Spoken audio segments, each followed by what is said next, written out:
So the big thesis that I work from is that movement, not exercise, is the biggest missing piece in most people's healing and transformational journey.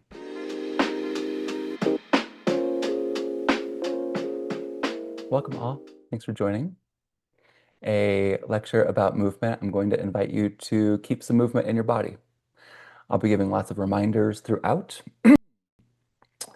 And I will say I have no idea how long this presentation is. I'm going to take my time with it. The beauty of it being recorded is that you can come back to it.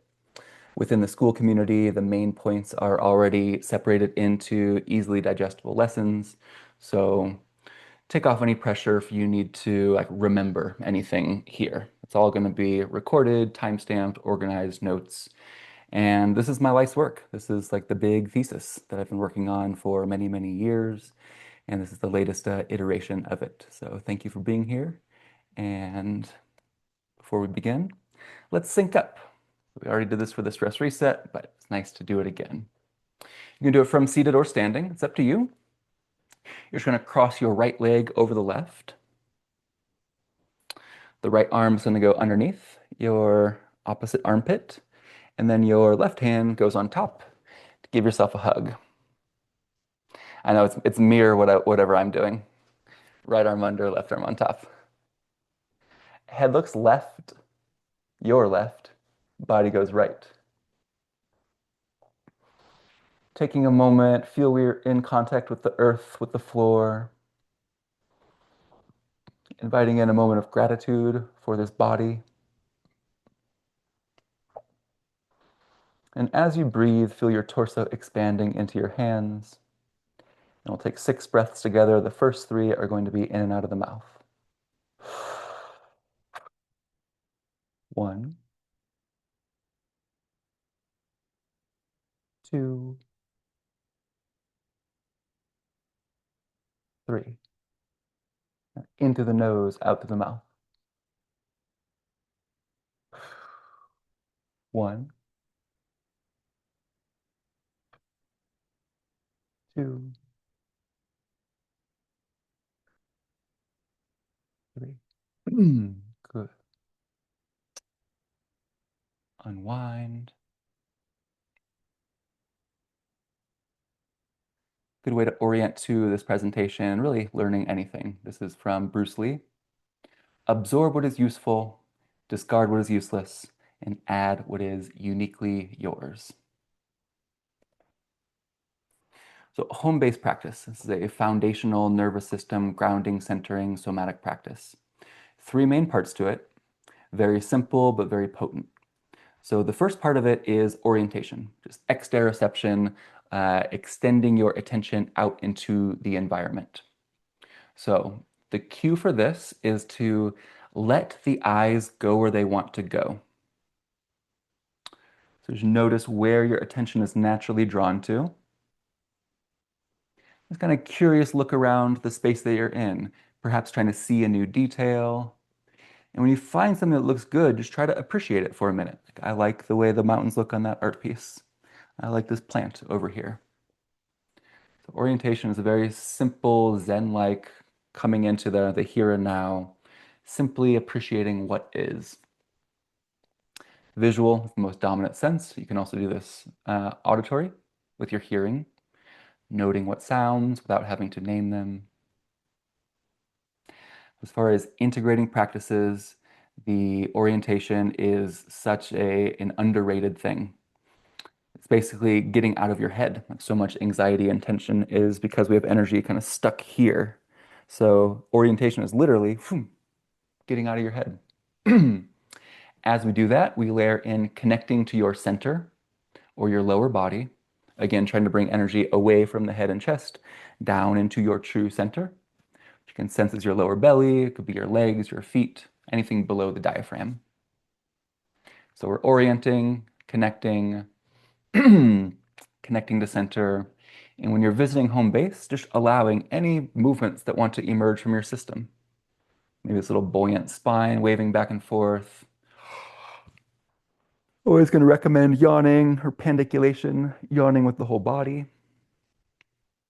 And this idea of stealth twists, that you can get a nice little fascial maneuver that's kind of wringing out the spine anytime, any place.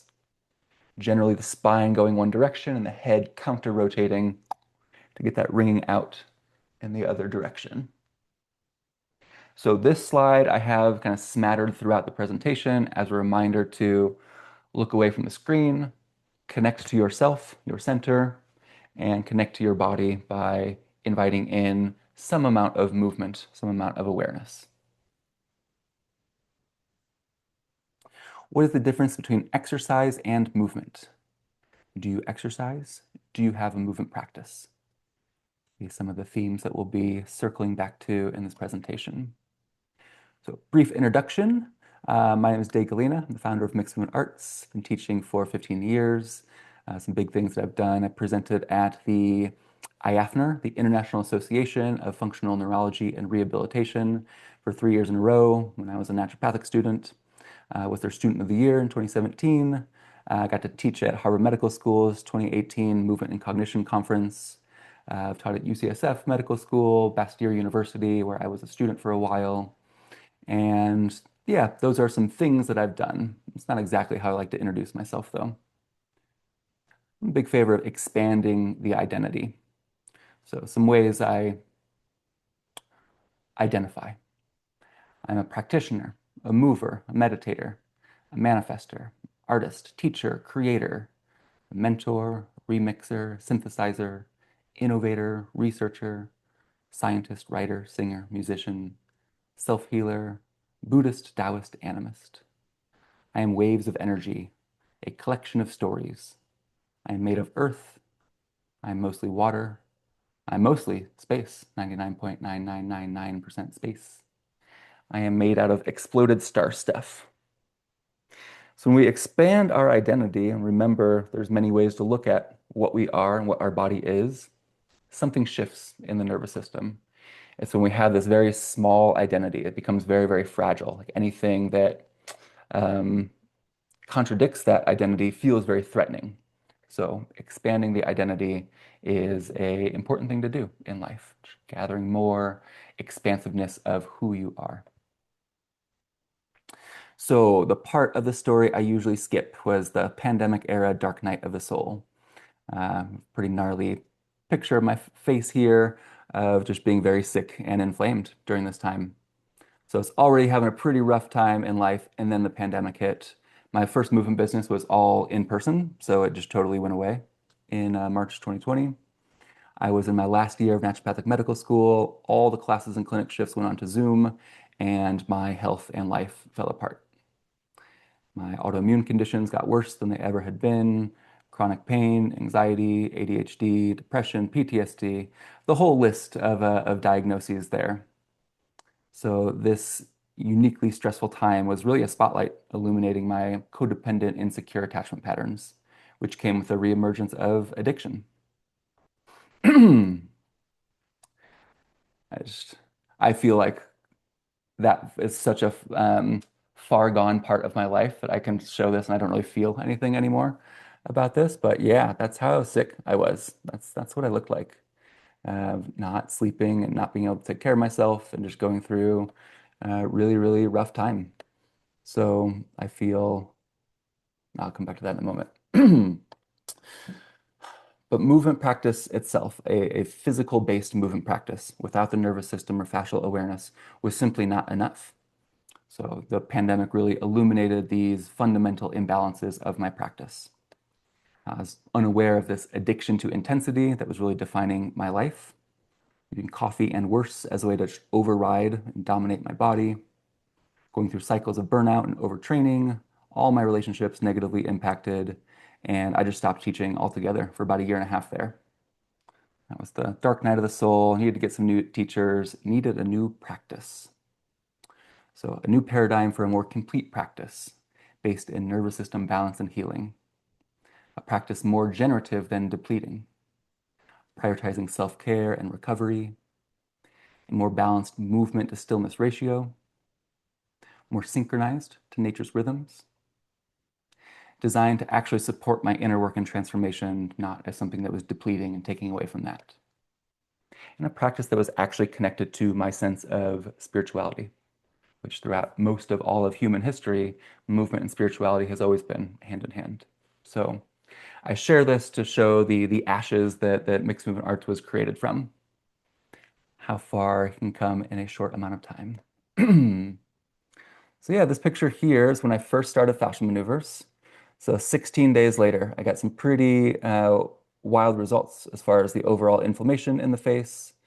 You can see a lot in the eyes, around the nose. The jaw became more aligned here, and just like overall more life. I wasn't specifically doing anything for the head. It was just part of the basic fascial maneuvers. This is why I tell everyone to really take a picture. Face, side, front, body.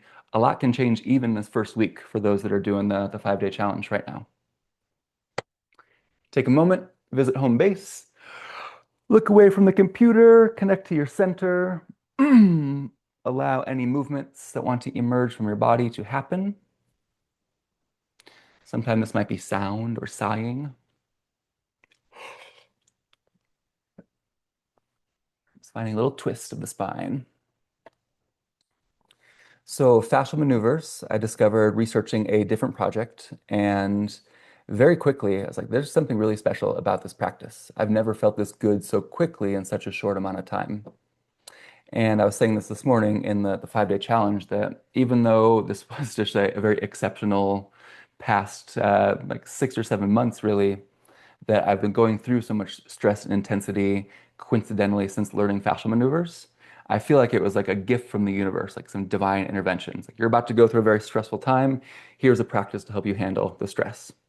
Because even going through so much stress, which was the number one trigger for everything autoimmune, chronic pain, mental health issues, it always comes down to stress.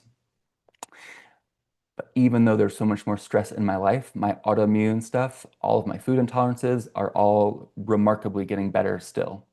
So that to me really was this defining moment of, oh, there's something really, truly transformative about this. And when I hear stories of people who've been doing this less than a week and the impact it's having, I know this is what I'm meant to do. The fascial maneuvers were kind of the missing piece of the mixed movement arts foundation.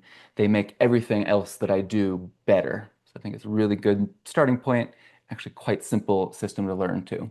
So the big thesis that I work from is that movement, not exercise, is the biggest missing piece in most people's healing and transformational journey. I'm not talking about exercise or fitness, I'm talking about movement, general movement, all things movement, and developing a practice of movement itself.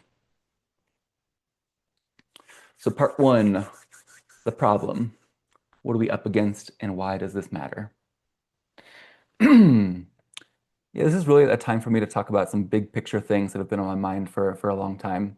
So yeah, we're going to get into some more philosophical territory for quite a while here. Most of what I do and post about and what you can find in school is about the method, but zooming out to this perspective level, what is the things that we're up against? What's the perspective, the view that we're working from? I feel like it's very important to define. If we don't define it, something unconscious is happening there. And we'll expand upon that. Have you ever considered if you have a securely attached or an insecurely attached relationship with your own body? Up until a few years ago, I never thought of those terms outside of how they're used in Western psychology, which is largely about parental and romantic relationships. But everything in reality is relational, and we can have these secure or insecure relationship patterns. And the body is such a fundamental relationship. So the attachment is a fundamental force shaping our reality. Determines how we experience safety, connection, meaning, and belonging. Secure attachment to your body, feeling at home in your physical self. Excuse me. Able to listen to your body signals, hunger, fatigue, pain, pleasure, responding appropriately. Caring for your body with affection, not obligation or fear. Inhabiting the body in difficult moments without escaping to the head or dissociating. experiencing sensation as information rather than threat. So most people have not experienced this, at least not consistently, and that's because we just weren't taught how to. That's what secure attachment looks like. Secure attachment is like the goal that we're moving towards. We're going to go over some different ways that insecure attachment to your body can manifest. So one is anxious attachment. This is the hypervigilance, the constantly scanning for symptoms. This is my go-to for many, many years. Every little ache or symptom sensation is a warning of like major threat. This can be obsessive health checking, needing reassurance, but you experience the body as anxiety rather than support, rather than your ally. Or you can be avoidant. So really living from the neck up. Body just carries the brain, just kind of a walking set of eyes and hands navigating the world. I have also lived like this for a good amount of my life. This is more so growing up. But overriding your natural signals and impulses, using willpower to dominate the body. But priding yourself on not needing rest, viewing the body as something to manage and control. Of course, there can be a mix of all of these. It comes out a little bit in the fearful, disorganized attachment pattern. So I want connection with my body, and I'm afraid of it at the same time. This is often due to the presence of trauma that makes presence feel dangerous. This can be cycles of intensely focusing on the body, followed by cycles of totally disconnecting and neglecting the body. So the body is both home and it's a dangerous threat at the same time. And then the last category is indifferent or dismissive attachment. I've never heard this word pronounced out loud, akadia, listlessness, the lack of care for physical existence. It can be physical apathy, and just the body simply isn't interesting. Usually that is coming from either trauma and or a lack of education about what is possible with this miracle we call a body. Numbness developed as a protection from pain or burnout, or the ability to initiate even basic self-care. Abolition. So you organize your entire life around your attachment style. And again, attachment style is not just with other humans, it's about your own body, and everything that you are relating to in the world can fall into these different attachment patterns. These are not conscious choices. These are just intelligent adaptations to difficult environments. These patterns may have formed from the child being shamed. Excuse me. 1 second. There we go. The child shamed learned that bodies are not safe. Trauma survivor learned that presence means presence to the pain, often overwhelming amounts. The high achiever learned that the body is a liability that slows you down. Again, intelligent adaptations, but they're very costly to the nervous system and overall quality of life. So your quality of life is your quality of relationships. And again, the relationship to the body is foundational. So we are building an earned sense of secure attachment to your body, felt sense, inner trust and peace that you belong and are home in your body, developed through repeated, gentle, honest engagement. This is the development of a deep listening and sensing practice. The ability to trust the wisdom in your DNA, your true center, internal compass, guiding you towards the next just right thing. Not too much, not too little. Orienting to your body and your practice with love and gratitude, self-compassion, curiosity, a playful reverence, access to wonder and awe.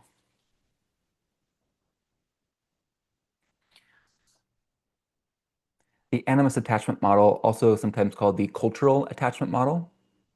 This is in opposition to or expansion upon the Western psychotherapy model of attachment, which is myopically, meaning short-sighted, fixating on just human-to-human relationships, mostly parental and romantic. Animist attachment theory explores deep intrinsic bonds that humans have with various aspects of existence, emphasizing connections beyond interpersonal relationships. So animism is a modern word for something very, very old, a basic operating way of being for the majority of humans throughout all of human history. So it's the worldview shared by almost every indigenous culture that all things, animals, plants, land, water, weather, ancestors, even things like ideas, emotions, thoughts, ideas, are all alive, all conscious, all in relationship with us. This is not a metaphor. This is literal relationships. This is not abstract cognition. I would say 99% plus of our human ancestors lived in animist cultures, from everything that I've read, making animism the dominant spiritual worldview for the vast majority of human history. And of course, there are many, many flavors of animism. But we did not evolve to only attach to other humans. That is a more Western, human-centric perspective, the root of kind of all the problems that we're having. So the four pillars of the animist attachment theory. This is positing the importance of forming these non or more than human relationships. The first pillar is the one that we've talked about already, which is cultivating secure attachment to your own body. Next pillar, secure attachment to the land that you're on. This can be more general like nature or earth. I'll circle in just a second for that question. Third pillar is secure attachment to your ancestors, recognizing you are part of a long, unbroken lineage, acknowledging your own mortality and living accordingly. And the fourth would be, you could call it secure attachment to spirit or the quantum or the subtle realm, subtle energies. So beyond our scope for this conversation, but I just want to give the full map there. What I'm largely focused on is the first two. So definitely secure attachment to body, but remembering that your body is also land. So these first two are only separate from one perspective. If we were to treat our bodies securely attached, there's this natural extension that we are going to be more reciproc and grateful in relationship with the lands that we are on. Take a moment, look away from the screen, let the eyes go where they want to go. Twist the spine, connect to your center. The idea of home base is to visit it in short dosages dozens of times throughout the day. It's a template, so if there are certain things you like to do to ground and center, layer those in, of course. Put it repeatedly to start to really encourage this idea that even in a presentation, we can still find some movement in the body, and it's going to go a long way. So this home-based practice is the reminder to move. The body is everything. Bodies are important. The body is the vehicle of consciousness. Everything you ever do, feel, think, or experience on this earth happens through a body. Even meditation, even prayer, even astral projection. A stable body is what's needed for the mind to go to deeper places. So I'll often say, just as one word, body, mind, spirit. Inseparable. While we're here on earth, body, mind, spirit comes as a unit. So your body is your subconscious mind. Your thoughts, emotions, and states are not generated by the brain alone. They emerge from the entirety of the body's relationship with the world. How you feel, how you move, your posture, your biochemistry, all of these are impacting your state. So story follows state, the state lives in the body. That state aspect is something we'll talk about a little bit later. If you can control the body, you can control the mind. So the opposite is true as well. When you liberate the body, you liberate the mind. Your subconscious mind runs your life.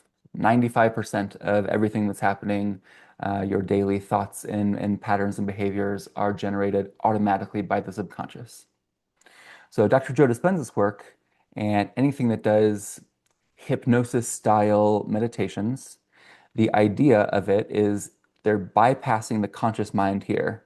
They need to get past this analytical mind, and they do that through these various techniques, focusing on the space around your body, for example, and taking time to go deeper into the subconscious. That is one entry point into the subconscious mind, is through hypnosis-style meditation. Because the body is the subconscious mind, you can also move the body, go directly into the body, especially things focused on the fascial system. So moving the body can transform the subconscious mind, which changes how we think, how we act, how we feel, leading to a new personality or a new personal reality. Somatophilia. So one word I really like that was my word of the year last year was kinesiophilia, the love of movement. And another goal I want to inspire is the love of the body itself, somatophilia. I define this as a genuine radical gratitude and friendliness towards the fact that you are this miracle we call a human body. The body that breathes without you asking, the body programmed to heal itself, the body that's been carrying you this whole time. So big picture, movement is synonymous with life. So movement practice, I'm not just talking about the physical practice. I'm talking about movement of everything, how we move through the world, the movement of our sensations, emotions, our thoughts, ideas. And so movement practice equals life practice. And life practice exists because it's temporary, because we die. So life practice is also death practice. I would say a big part of this practice, our mission of life on earth here, is to come to terms with our mortality. It's not morbid, this is not about dread, but using that reminder to invigorate a sense of life.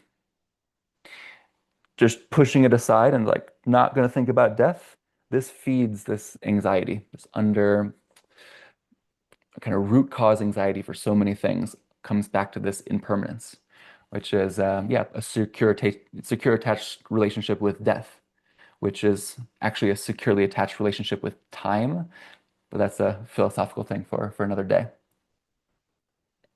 So this death anxiety dysregulates the nervous system. The dysregulated nervous system undermines everything. If we make friends with death, we become more fully alive. The death practice has been described by one of my past mentors as a very cost-effective drug. If you want to feel more alive, contemplate your death. This is not intellectual. This is like visceral, somatic, really, really feeling it and going into what comes up. So contemplating mortality is a cornerstone of many spiritual traditions.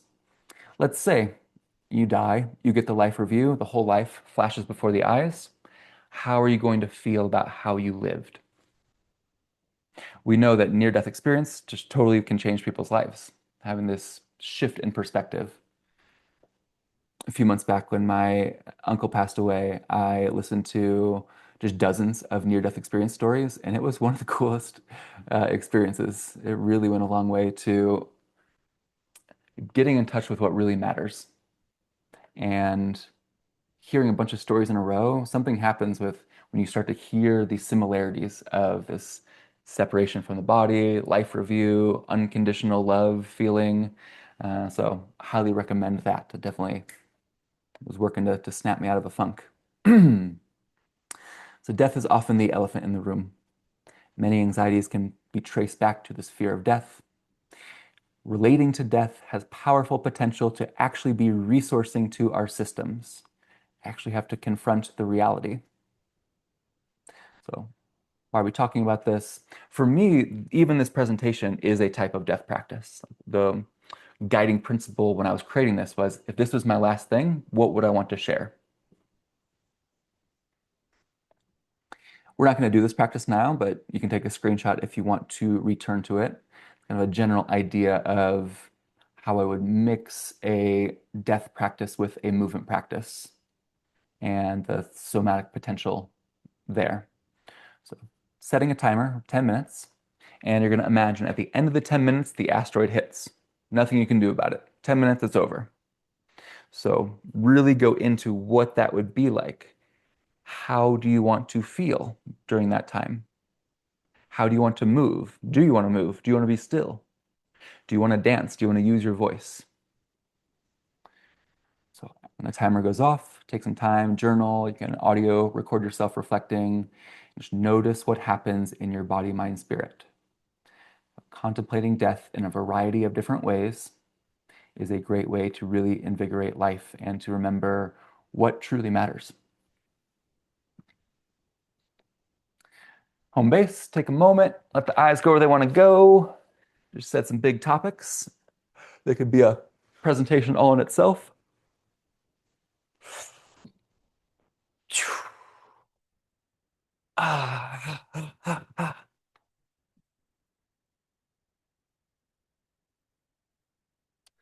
So getting into some more specifics. Those are some bigger picture concepts, but what are some things that have impacted us in our lives? Most people have been through a impoverished, disembodied education system. Most of us have never actually had physical education. It turns out that showing up to gym class one day and like, all right, go run around that track 5 times wasn't the best education. Or it's the day where the big kids are going to throw dodgeballs at the small kids. That's that's what we got. That was my education. So we're never taught how to move well. We're never taught basic physical literacy. We're not taught how to navigate our states, nervous system literacy, how to relate and be with discomfort, how to feel good in our bodies, how to feel good enough. I would say those are some important skill sets to have, especially with the internet. Information toxicity is now, worse than ever. So we sense something is missing, so we go to consume, consuming more content, advice, protocols, collecting all the courses. So more info, more data, but less real wisdom. So we know more about our nervous systems than any other generation, yet we're more dysregulated than ever. Knowledge without embodiment is not the real thing.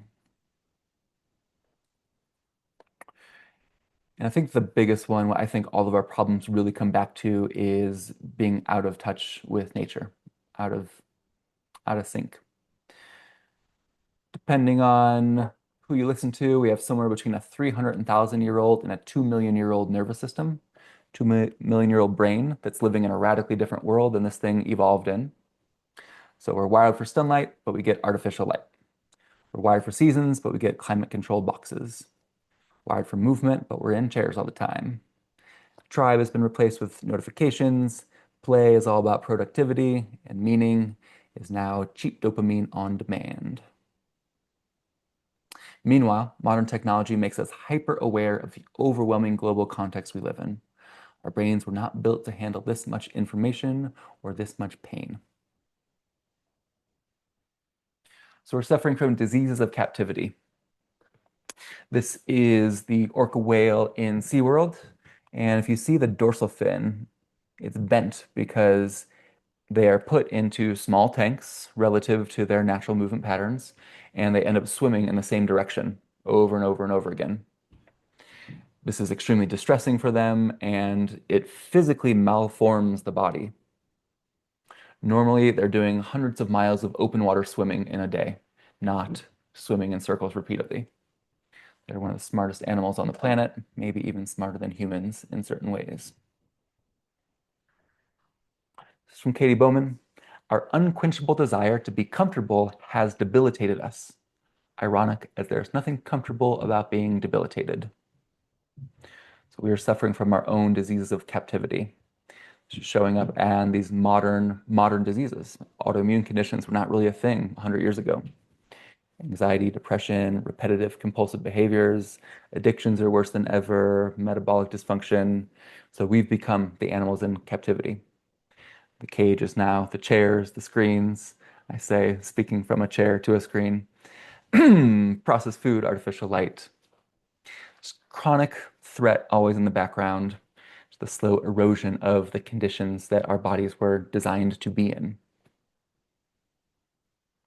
And all this comes back to our nervous systems becoming disorganized, and we're just disconnected from our bodies. We get stuck in survival mode, not because there's something wrong with us. This is a system culture-wide issue that we are personally responsible for as well. Our systems are responding appropriately to a hyper-stimulating, confusing world. Again, just like before, pain is real, the body response is intelligent, and the cost accumulates as stress, tension gets stored and stuck everywhere in the body. This starts to translate into an addiction to intensity. In the absence of true education and elders, we reach for intensity as an attempt to feel okay. When the system doesn't know how to feel calm, safe, connected, it craves big sensation to cut through the numbness or the inner chaos. In Buddhism, this is the hungry ghost, always chasing and craving, but never satisfied. This is kind of like the hallmark of a traumatized nervous system is you become addicted to intensity itself, which can take many forms.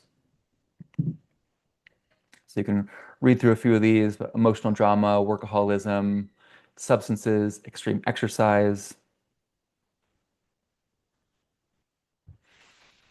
Anything that creates this storm of stress hormones and or dopamine in the system can become an addiction in itself.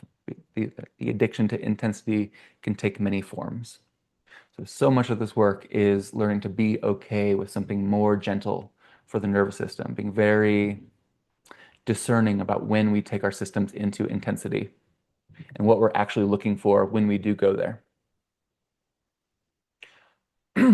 So intensity can often be disguised as healing. Now, I'm not bashing any methods here. I want to be clear. It's all about time and place and dosage of these things. But you can see this. I'm in just outside Boulder right now, so seeing the overuse and misuse of psychedelic medicine all the time.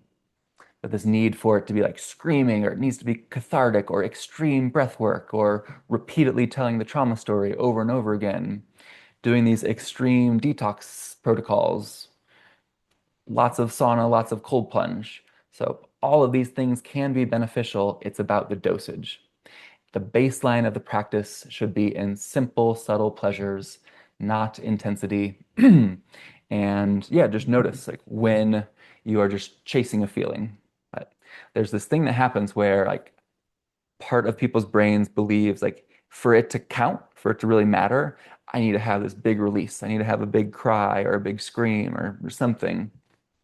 Sometimes it's a yawn. Sometimes it's an exhale, and that's equally valid.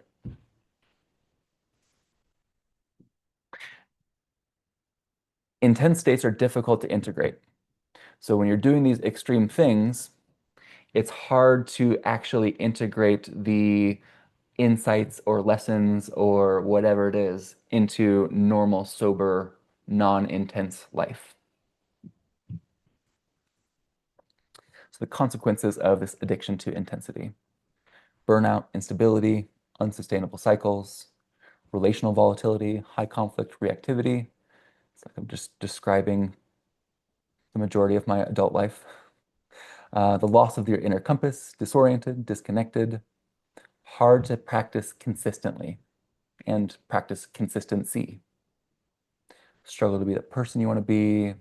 Any sort of illness is going to eventually arise from this addiction to intensity. And procrastination is very deeply connected to the nervous system being dysregulated. Often fear is involved. Quick moment, home base. Let the eyes go where they want to go. Don't just run through the motions. Really take a moment to see something and appreciate a detail. Colors, textures, smells. I usually keep a little essential oil nearby just for the orientation aspect of it. Connecting to your center, finding a yawn and or a twist. So again, if you can control the body, you can control the mind. Foucault is a French philosopher, and his work was about docile bodies. A docile body is a body that has been trained through repetition, discipline, and social pressure to be maximally useful and minimally resistant. A body that does what it's told without needing to be coerced, because compliance has been so thoroughly installed, it feels like second nature. Don't need external discipline anymore. It's now internal. So a docile body shows up on time, sits when told, suppresses signals, performs productivity, does not disrupt the status quo. So it's not a broken body, it's a trained body. Anything that can be learned can be unlearned. So this is trained to serve systems rather than serve itself. The cruelty of this whole thing is that most docile bodies don't know they're docile. It's just normal. The cage has been internalized so completely that it feels like personality. I'm just not a morning person. I just don't really feel things that deeply. I've never been good at resting. I push through. These are not character traits. These are training. These are learned behaviors. The antidote is not rebellion for its own sake, but it is reclamation, reclaiming what it means to be human, reclaiming what it means to have a body and know that body is important, how to listen to that body, how to trust that body's signals, how to move from the body's intelligence rather than against your own self-interest. So modern institutions produce docile bodies through three mechanisms: controlling space, where the body is allowed to be; time, when the body is allowed to move; and controlling movement, how the body is allowed to express itself. Most colonization projects did something to the indigenous ritual, ceremony, dance. Some people can bond together in ceremony and dance and ritual and movement. They're much harder to control. Colonized society manufactures docile bodies. We talked about some of this forcing you to sit all day long. Most people in school sitting for 8 hours a day and then going home to sit some more. I'm not attacking anyone individually. This is a culture-wide issue that we're talking about here.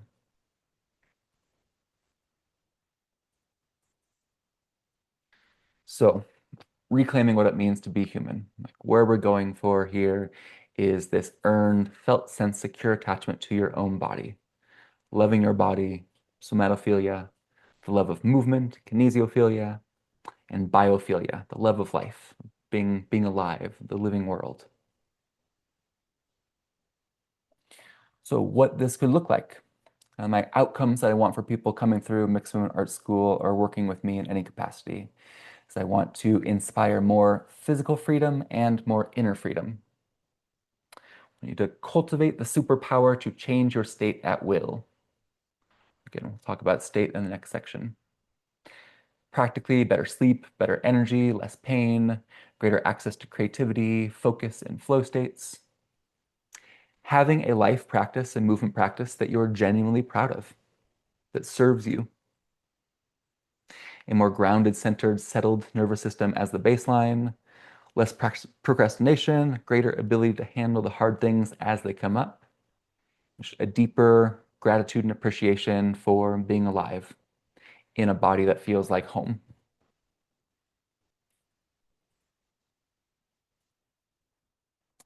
Life these days, especially 2026, is a lot.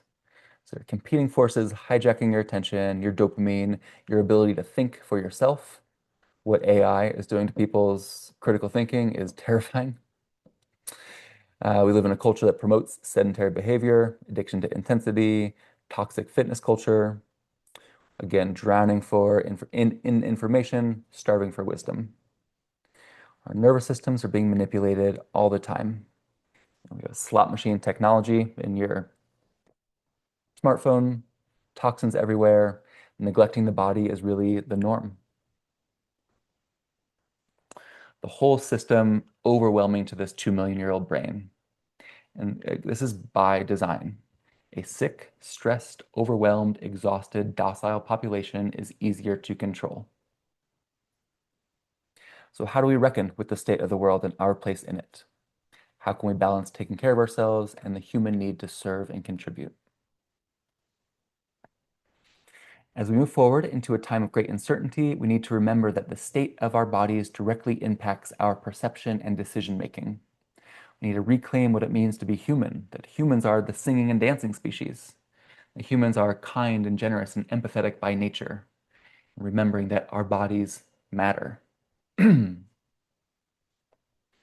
Body matters because the state of the body, how you feel, move, and carry yourself through the world, directly impacts your overall state. And you can think of this as physiological state, your state of being, your state of consciousness, your mental, emotional state. For our purposes, it's all the same. So with all these competing forces, who is choosing your state? If you do not take care and practice choosing your state, it will be chosen for you. Our state determines everything about how we experience life. So if you can change your state, you can change your life. With consistent practice, state change becomes trait change. When you change your physiological state enough times, that turns into personality trait changes to where this more grounded, centered, relaxed becomes second nature baseline. Movement, especially fascia-focused movement, is the most potent, powerful way to change the state of your nervous system. Again, we'll come back to this. Quick home base moment. Look away from the screen, eyes go where they want to go. Find something that feels good. So there's orientation, connecting to the environment via the senses. It's about what is. And after you connect to what is, what's present, what's here, try to orient to pleasure. So that's the noticing, the sensation that comes up when I see something that looks cool, interesting, enjoyable to me. Can I create a movement that feels the simple, subtle pleasures of life? They're always available to you. Home base is about reconditioning your nervous system to attune to the here and now, realizing there's always some subtle pleasure that you can connect to. This is how the nervous system is healed. Part 2, the view. So what is the perspective we are working from? So we're going to use this view method fruition model for the rest of the presentation here, starting with the view. This is the framework often used in Buddhist or contemplative traditions to organize and clarify the teachings or practices. The view is the foundational perspective or understanding of reality, the nature of existence, the principles guiding the path. The method is the practices and the techniques. The fruition is the results, what happens when you practice the method from that view.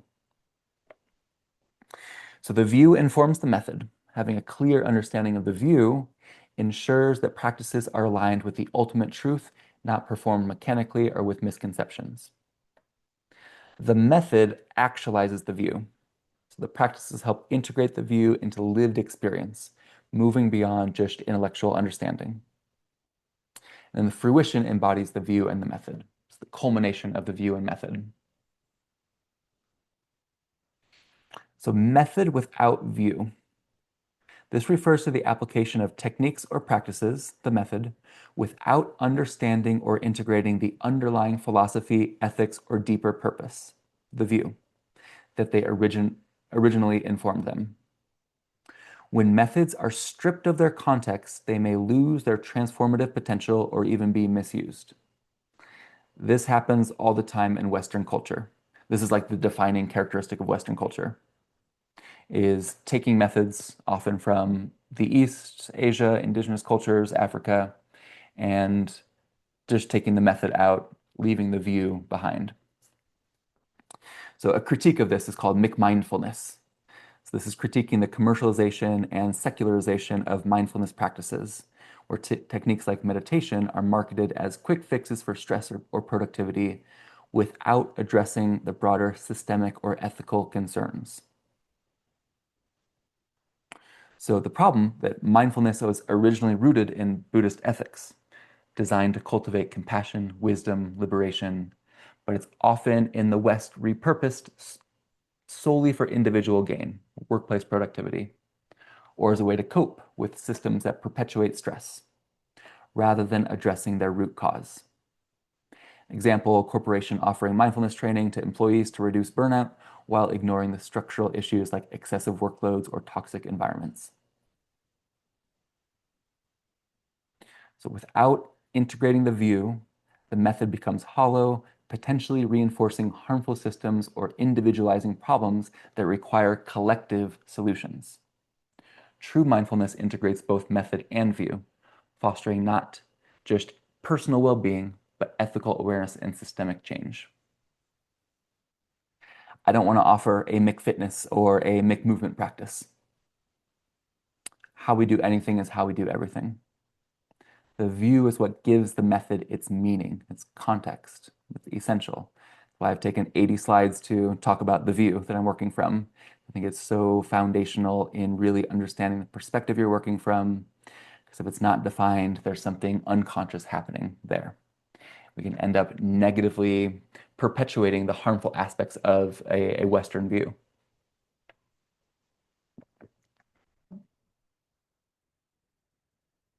So some highlights of the view that I'm working from. I'm not saying you need to subscribe to any of these, just to give some context for what informs mixed movement arts practice.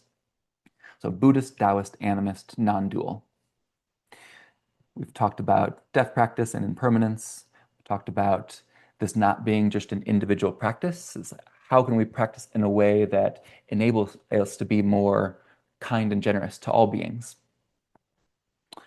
Wu Wei is the principle of non-forcing, living in harmony with nature. We've talked about synchronizing with nature's rhythms, simplicity and flow, that all things are alive and interconnected, that humans are not the center of the universe.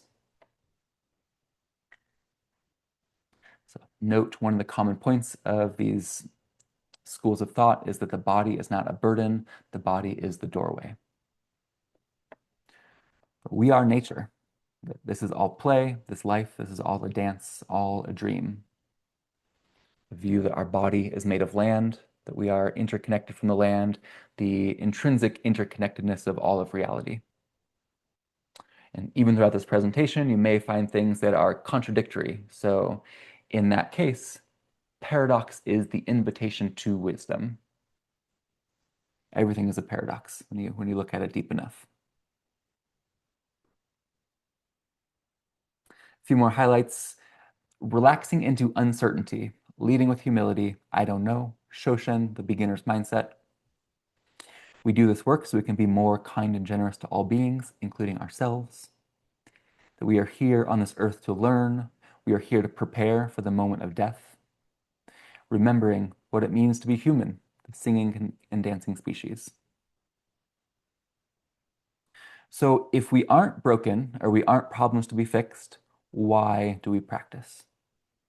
It's one of my big Taoist influences, Liu Ming, says we practice to simply express or even celebrate what we are. Another mentor from that Taoist realm said, you're perfect exactly as you are, and you could be a little bit better. Paradox, invitation to wisdom. Quick moment, home base, look around, twist your spine. Some big picture why I do this work is I believe we have a responsibility to heal and to regulate our nervous system, especially when you have more resources or more privilege.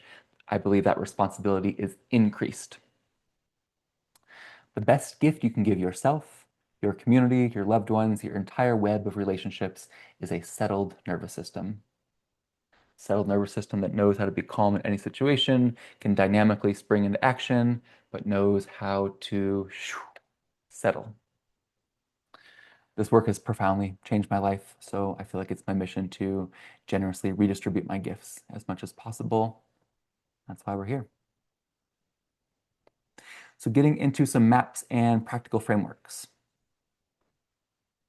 A few things that we'll talk about: movement versus exercise, how I see big picture movement practice organization, what I call the anatomy of the state, what makes up our physiological state, ISOMA, the 5 channels of experience, the 3 energy centers map, the head, heart, hara, or the 3 dantians, the organic intelligence 3-phase map, and the 4 principles of reset. So the generalist movement paradigm. Before Before I learned about this in 2014 through Ido Portal, was my first teacher in a more generalist movement method. I was in the circus flow arts world, and I was always curious on people who could dance. I never danced growing up, and people could do handstands. So that was like my interest. And somebody introduced me to Ido, and I saw him moving, and I was like, is that dance or capoeira or something totally different or related? What am I looking at here? But something deep inside was like, I want to know how to do this. I love this movement.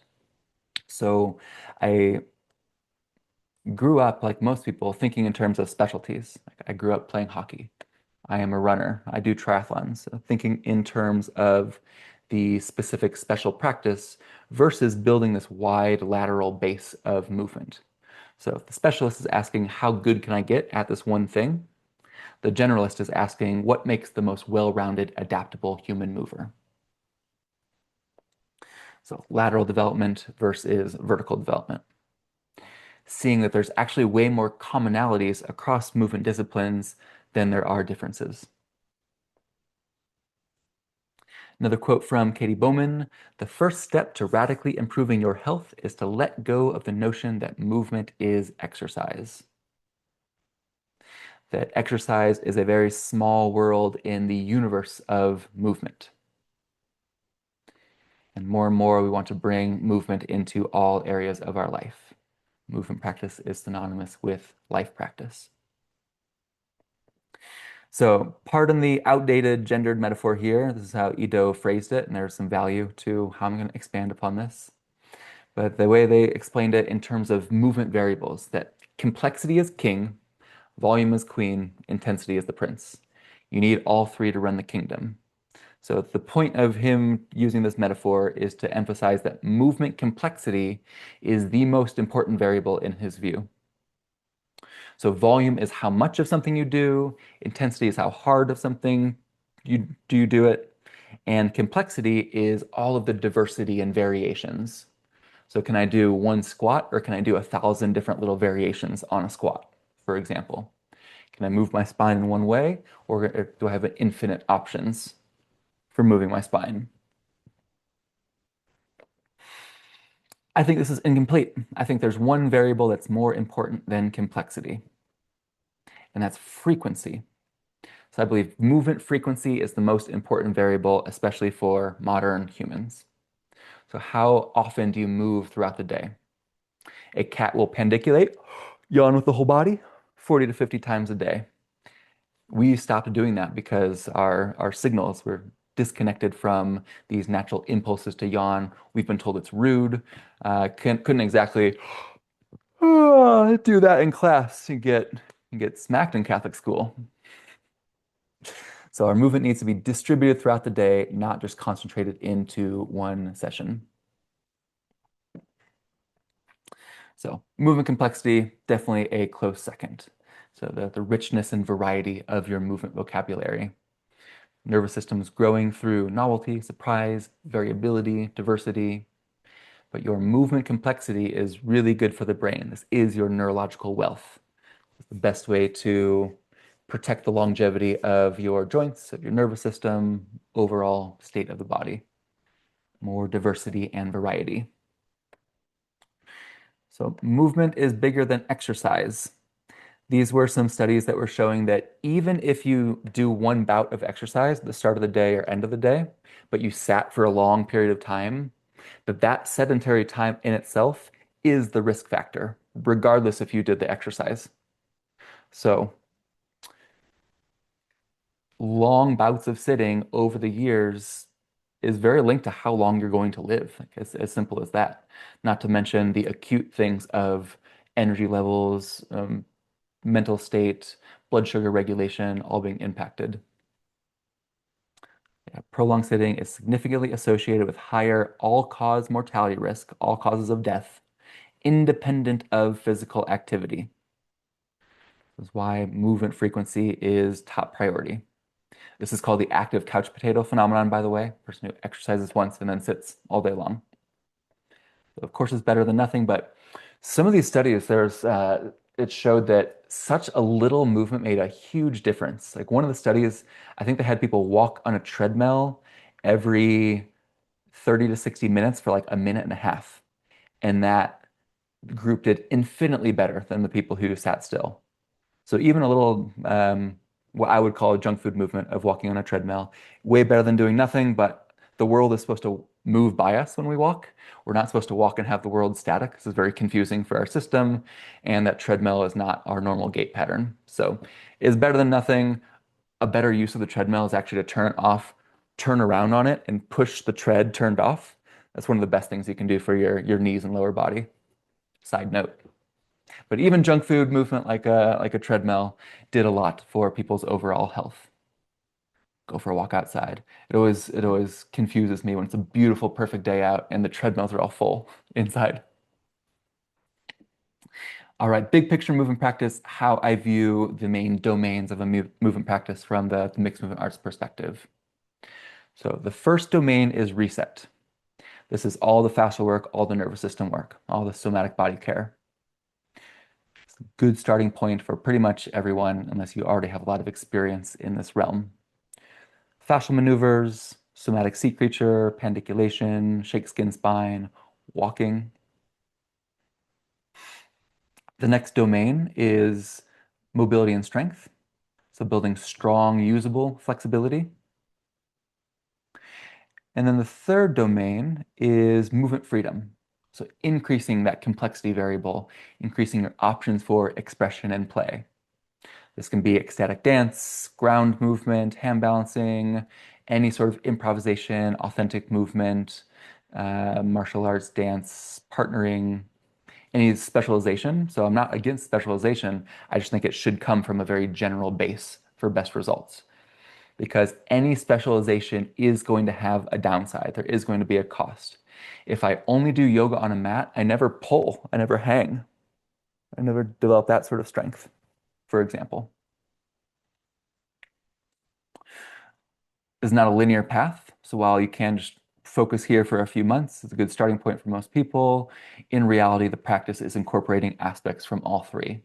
But I see this as a useful framework for navigating, making sure I have all my bases covered for what's making the most adaptable human mover. The three orientations of a healthy movement practice. First is feeling good in our bodies, feeling good enough in our bodies. So first and foremost, knowing how to feel good is so important. Not relying on external things, but everything you need, your whole pharmacy, it's all right here. I'm not talking about just dissociating in pleasure as well. To feel good, you also need to intentionally go into discomfort and to play with pain. Pain is just a fact of life. Pain is inevitable. Suffering is a choice. The relational component is next, playing and moving well with other humans, and enjoying the process of being a lifelong learner is our third orientation. Home base, look away from the screen, check in with your body. How does it want to move? Oh, these little movements all add up, all makes a big difference.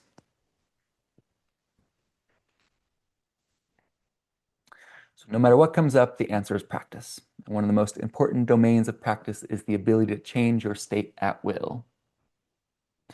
Change your state, change your life.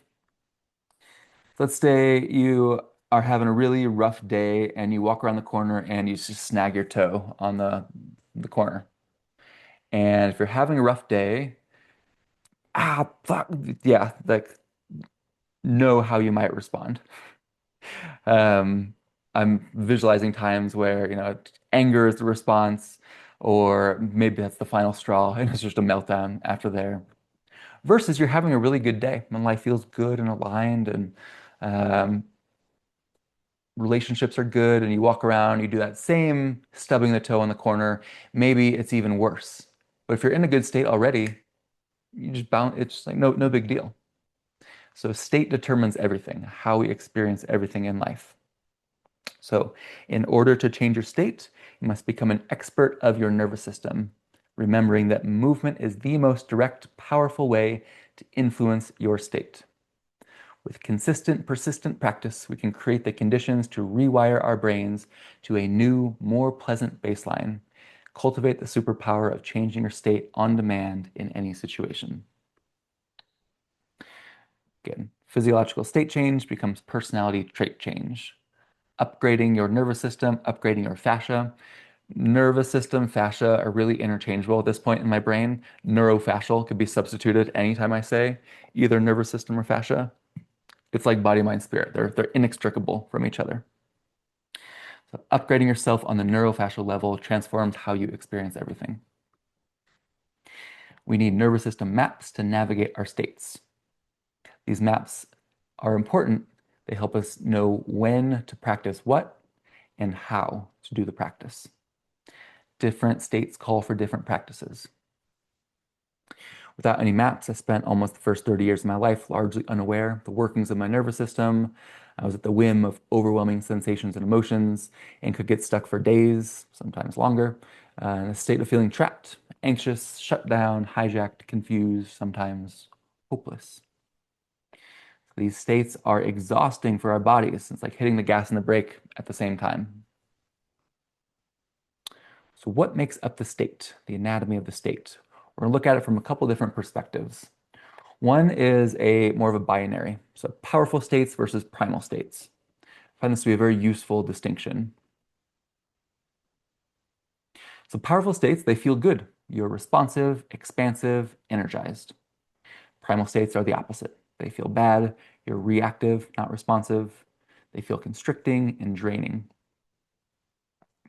So these powerful states come with positive emotions, gratitude, clarity, confidence, joy. Think this is where we are curious, connected, creative, loving, grounded, centered. We can actually relax. Powerful states are when we are regulated. Our system is coherent. We could call this the ventral vagal, for those that know the polyvagal theory. Ventral vagal parasympathetic state. So primal is just the opposite.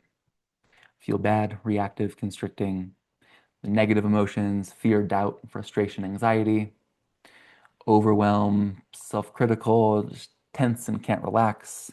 This is dysregulated, incoherent states. This is sympathetic, fight, flight, freeze land. If you want it all on one slide, you can take a screenshot here.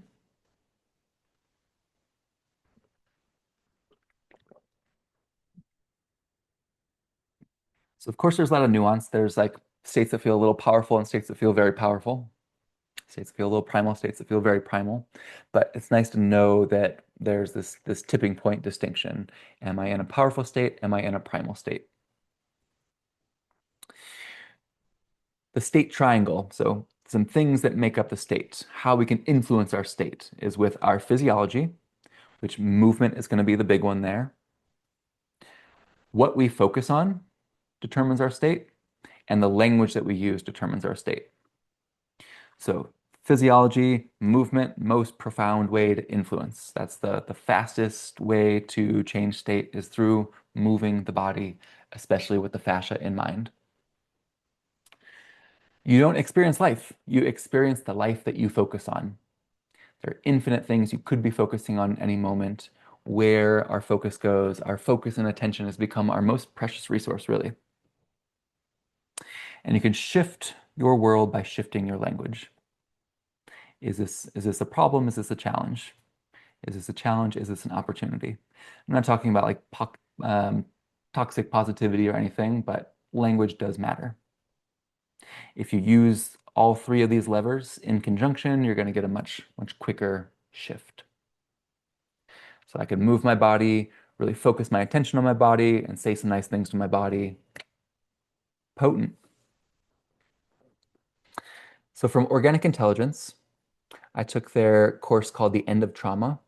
They were the ones that really turned me on to how important orientation is for the nervous system. So much of their trauma healing work is based in developing orientation skills as this baseline. We have a part of our brain that does this orientation, extending the environment, our attention into the environment.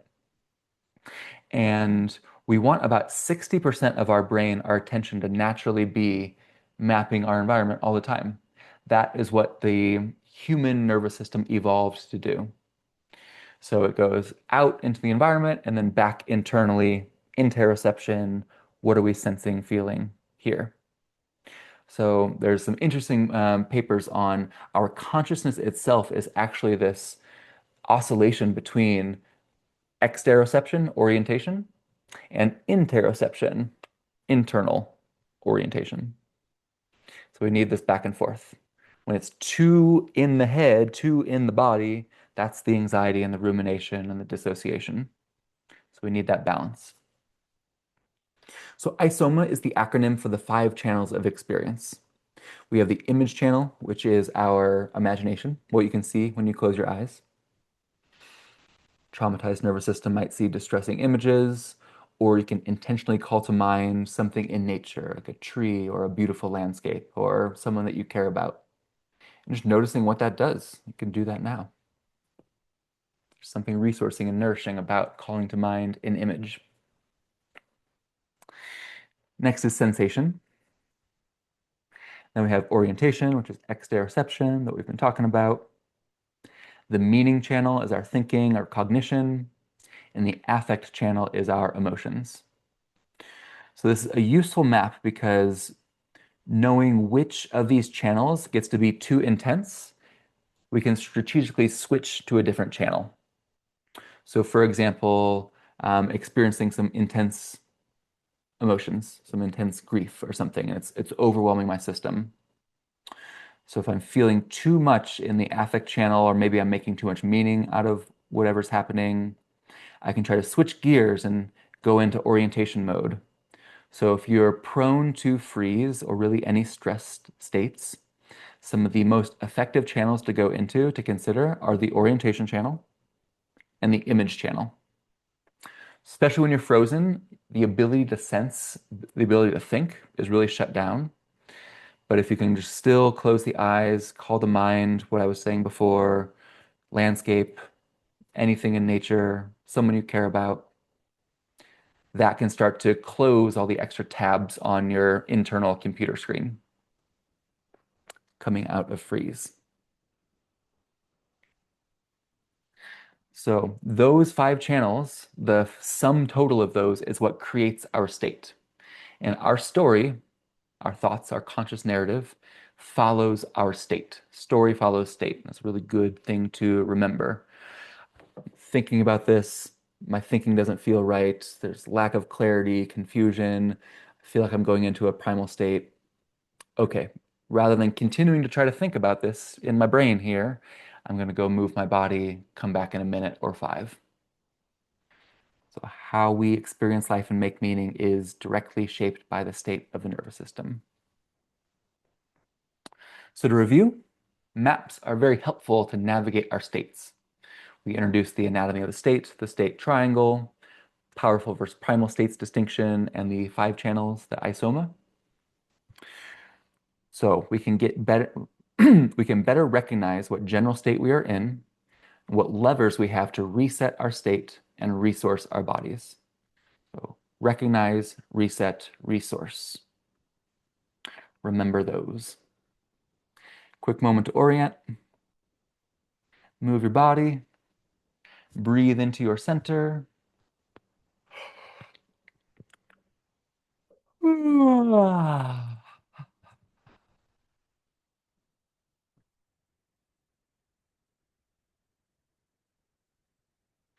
So with all of this, just a quick discussion, what is healing? If we're already whole, what is healing?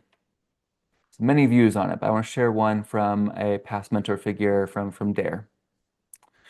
In Chinese medicine, all trauma is stuck energy. So healing is about 2 things, optionality and distribution. So oftentimes when we are stressed, we are tunnel vision, we think there's only one thing to do. The only way I'm going to feel better is if I act on my addiction. The only way I'm going to get better is if I distract myself. So healing is about optionality, realizing the amount of options you have in a given situation, especially when things are high stress and triggering, and the ability to choose your response. So the more traumatized, the more unskilled the nervous system is, the less options we're going to perceive that we have. In reality, we actually have infinite options in any moment. So our ability to engage with reality, our ability of what we're perceiving, we have creativity within that. So optionality and distribution. So what the fascia does is distributes force throughout the system. If I were to clap, it doesn't hurt, but I'm kind of banging my bones together. It's weird that that doesn't hurt. It doesn't hurt because it's not going directly into the bone here. The way the fascia works is as it's hitting, it's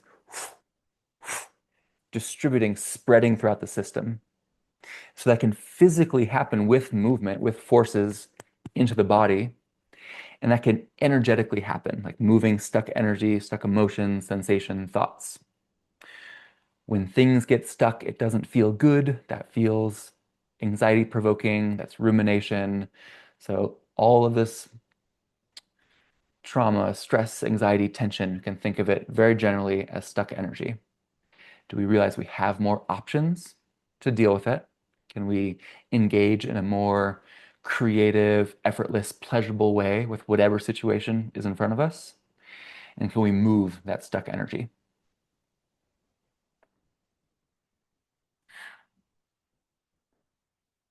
A map to summarize a lot of what we talked about on the state. Recognize, reset, resource. This is how you rewire your nervous system is by perpetually coming back, recognizing where you're at, coming into conscious awareness, what state you're in. At that point, deciding how you need to shift your state, how you need to reset your nervous system, and then resourcing, doing something enjoyable, pleasurable, nourishing for your system. That's not necessarily a linear path. I'm kind of always doing a little recognizing, a little resourcing, a little resetting, but the sum total of repeatedly doing that, home-based practice is a version of recognizing I need to do home base, taking a moment to reset, notice what's good, orient to pleasure. That on repeat is a big part of the day-to-day, moment-to-moment practice of rewiring the nervous system to a more healed, balanced, aligned, pleasurable baseline.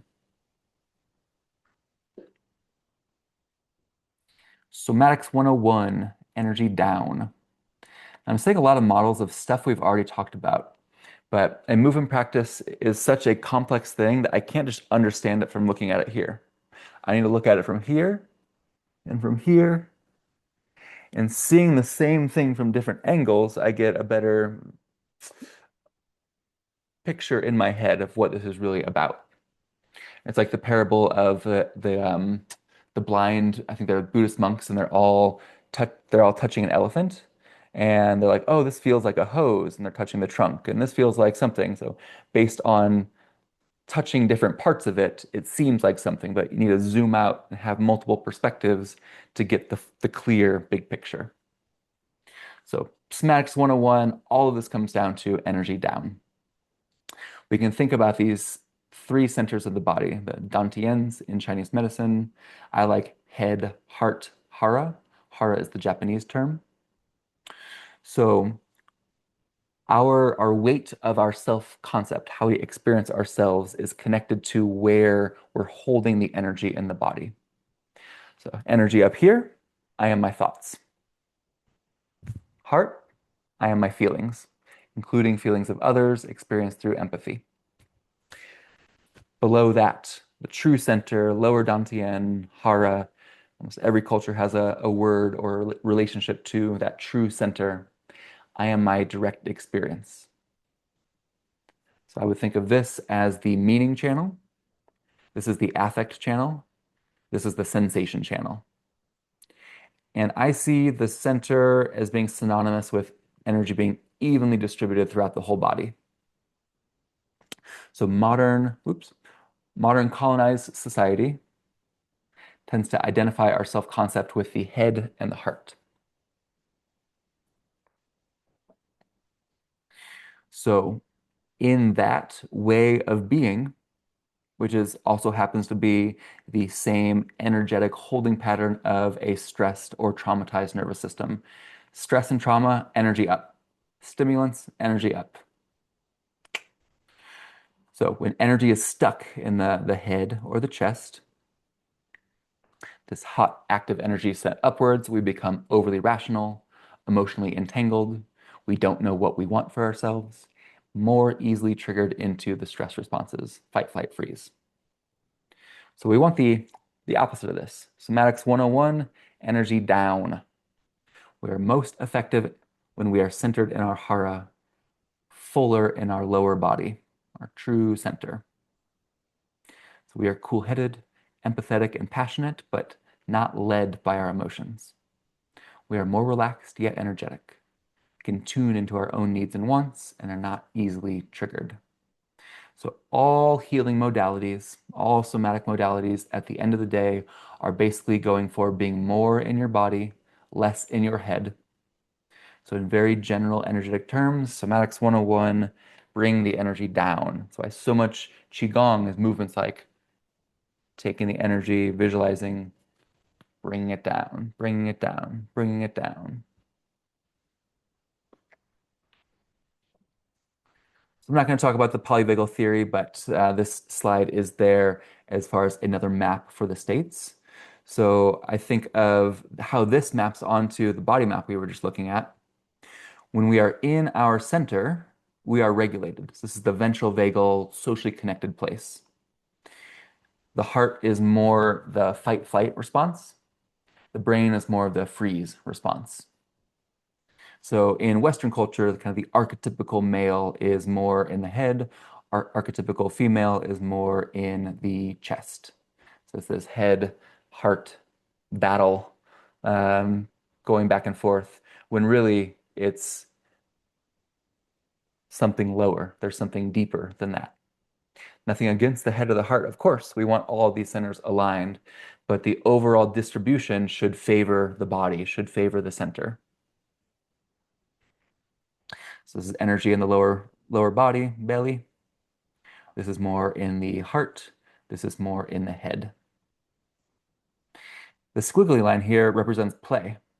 So play is actually going back and forth between being grounded, centered, ventral vagal, and then into these moments of this sympathetic activation, this slight transgressive nature, little bit of fight energy in play, and then coming back into regulation.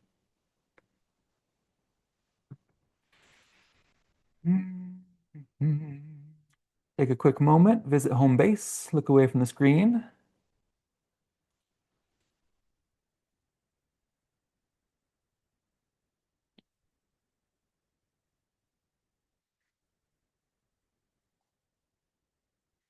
A few more maps here. Take a moment and check on the time. All right.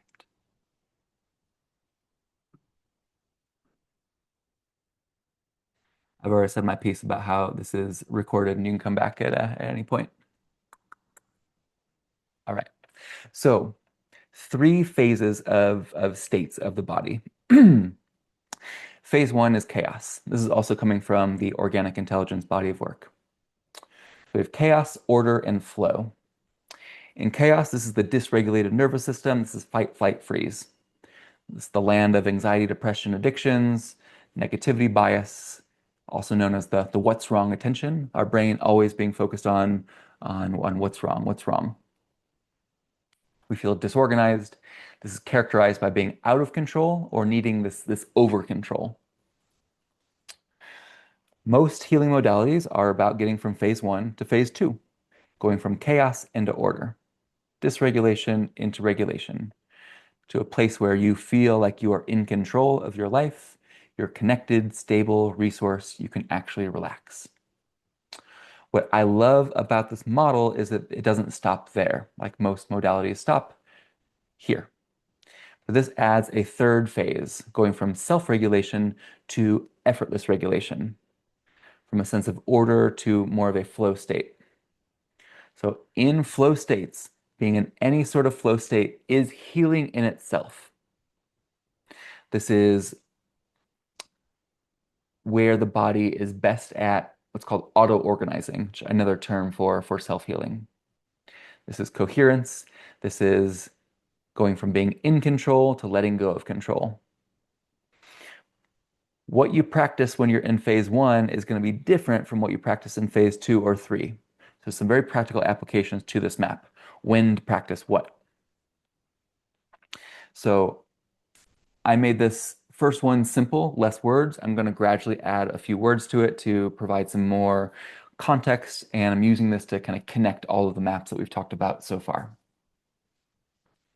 So phase one, we think of life as problem solving, just putting out fires. Phase two, life is a school. We are here to learn. Phase three, life is a dance. The goal is not to live in phase three. That's just not practical. The goal is to more oscillate between phase two and phase three. Noticing when you start to go into phase one and come back into phase two. You can't really jump from phase one into phase three. There's an order of organization that happens in the system. So we have specific practices that take us from phase one into phase two, and then from phase two into phase three. One of the most effective fundamental ways to get from phase one to phase two is orientation, is home-based practice. That's why I've been saying it over and over again, so you hopefully you hear it in your sleep tonight. This is a positive reinforcement-based model where we are orienting, connecting to the simple, subtle pleasures always available to us. We go from survival mode into being in control and doing, into letting go of control and just human being.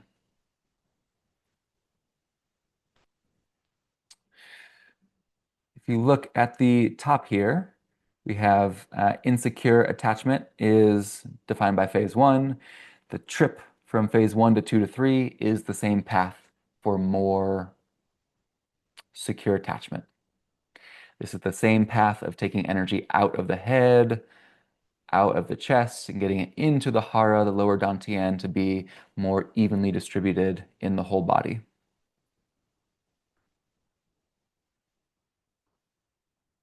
So this is the organic intelligence version of the map. This is why I created the step-by-step map. So it starts off a little less overwhelming, but now we have a general view of what this is. Let's look at some of their words and language. And it is a very good looking, useful map here. So their phase one, chaos, this erratic, just limited ability to process. Dissociated, you have the developmental disturbances, the ACEs here, the adverse childhood experiences, defined by being disoriented, negativity bias, disorganized.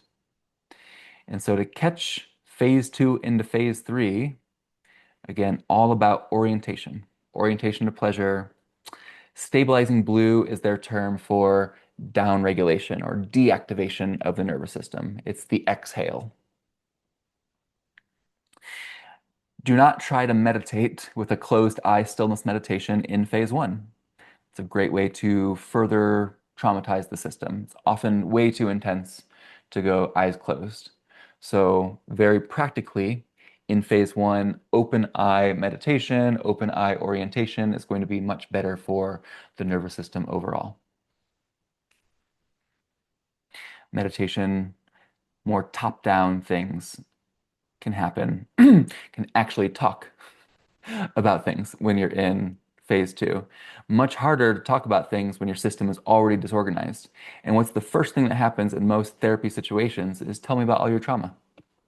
Tell me about all of the horrible things that have happened to you. That's such a high risk, damaging way to further disorganize the system because those memories evoke these states in us. So going back into the hard stuff needs to be done with a whole lot of care and should not be done when people are in phase one. Take a moment, home base, look around, talk about the fascia next.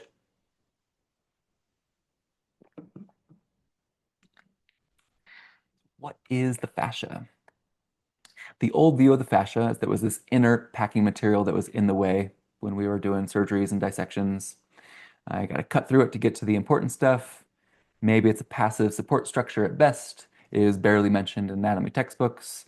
Even in the school I was going through, did not talk about the fascia a whole lot. So then we have the contemporary bodywork movement view of the fascia, realizing that it's all one web. You have one fascia that's all connected to all of the other fascia.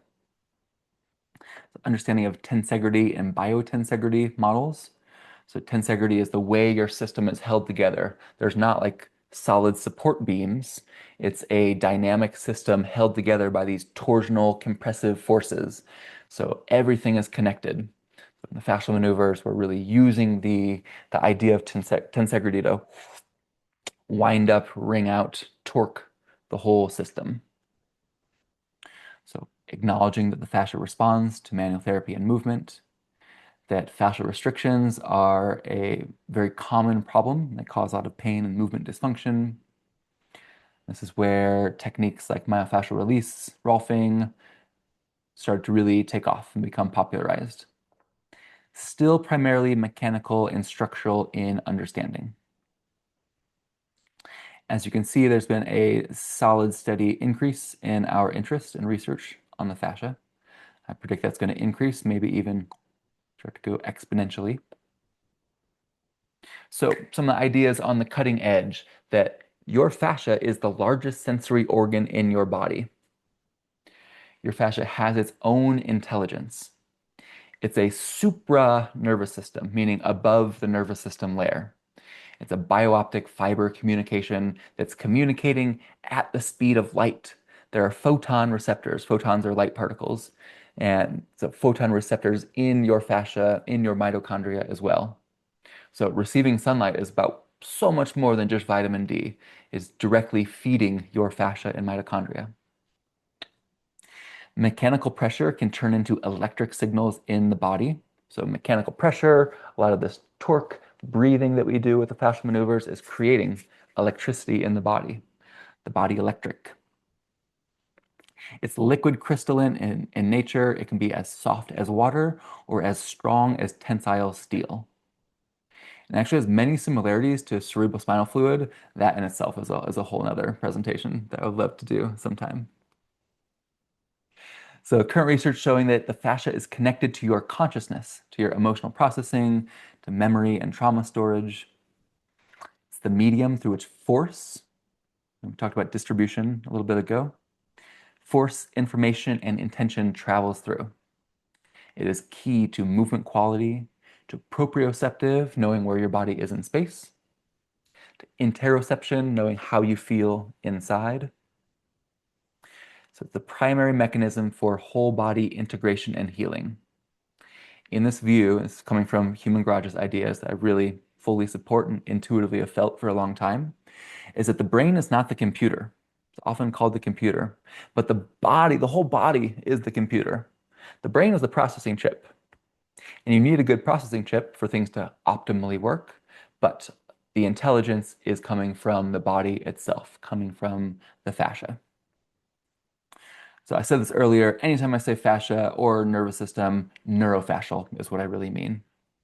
Your fascia contains 250 million nerve endings, which is 25% more than your skin, 10% more than your muscles. So I just think of the skin as like the external layer of your fascia. Both richly innervated sensory organs, constantly communicating, inseparable from your nervous system. I have a few videos here that I will send you and show. I realize it's. Hi, this is Tom. Hi, Tom. Harrison, I'm. Mm. While we're here, maybe that was the universe saying it wants to show a few images here real quick. I'm not going to play the whole video. I'm just going to show a few pieces from it. So he shows different properties of fascia.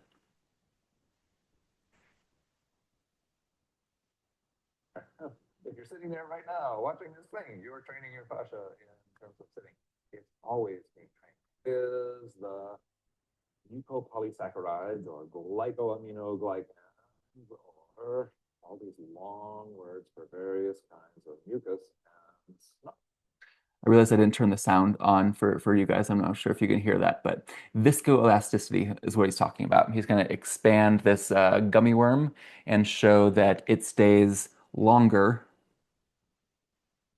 It doesn't return back to its normal length right away. It will over time. So you can do a fascial maneuver in the morning, it will last a while, but eventually the fascia is going to get trained back into your normal position. So he uses a couple different models here to show that the different properties. Slowly coming back to be the same. This is what happens through your joint fluid at the moment that you're catching a ball. It suddenly goes flat and then it comes right back into shape again. I don't know. So that's the distributing of force that happens with the fascia. Important in the fascia to allow the fascia to stretch. The lattice work. Allow the muscle to contract. So we're going to be going into how the fascia is arranged around the muscle. What happens to fascia in like the iliotibial band, where people with the soft tissue are changing. And that's the idea of tensegrity. It's held together by various torsional forces.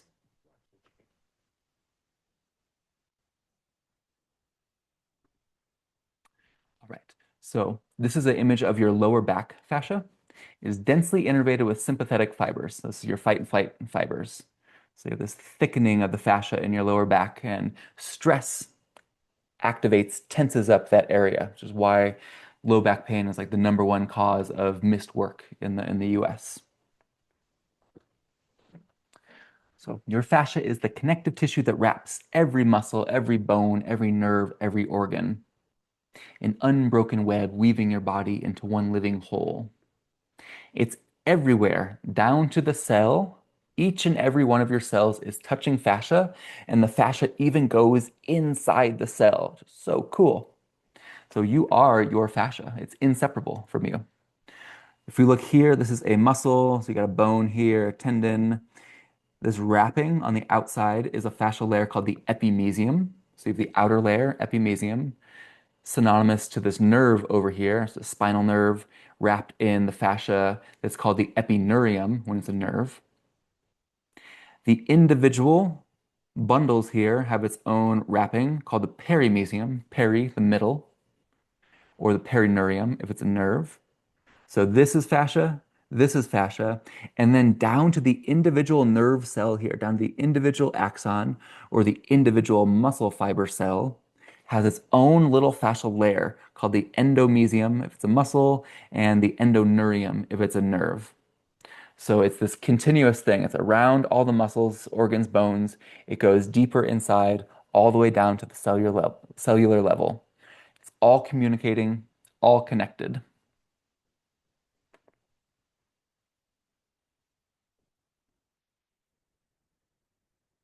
Your fascia listens to your body, to tension, to movement, to your state of mind. When you move, hydrate, relax, it reorganizes itself, reshaping the way energy flows through you. In this way, fascia may be the missing link between the nervous system, emotional experience, and physical vitality. The myofascial straitjacket is a metaphor for what modern life is doing to us. Describe the restricted, tightened state of our body's connective tissue that can result in chronic pain, limited range of motion. Text neck here, for every couple degrees it goes forward, that's so much more pounds of pressure that often people are getting only 30% of their actual lung capacity due to cutting off their airflow. Posture matters. So your structure rules the function. Structure rules function. Your body's shape determines how energy, blood, and information flow through. So these fascial restrictions that we get, if I get a little fascial restriction in one place, it doesn't just impact here, it impacts the whole system. So when fascial restrictions, we're going to have less circulation, which means less oxygen and nutrients, less mobility, we're less energy efficient, more chronic stress. Having all of these little fascial restrictions all throughout the body, they all accumulate. They all are contributing to this feeling of just stress and tension. This can manifest in physical and mental dis-ease, which eventually becomes disease. Healthy fascia should be fluid, adaptable, self-healing. You can change your structure, that'll change the function, changes your life. Even stuff that looks more musculoskeletal is having profound impacts on the health of the organs, for example.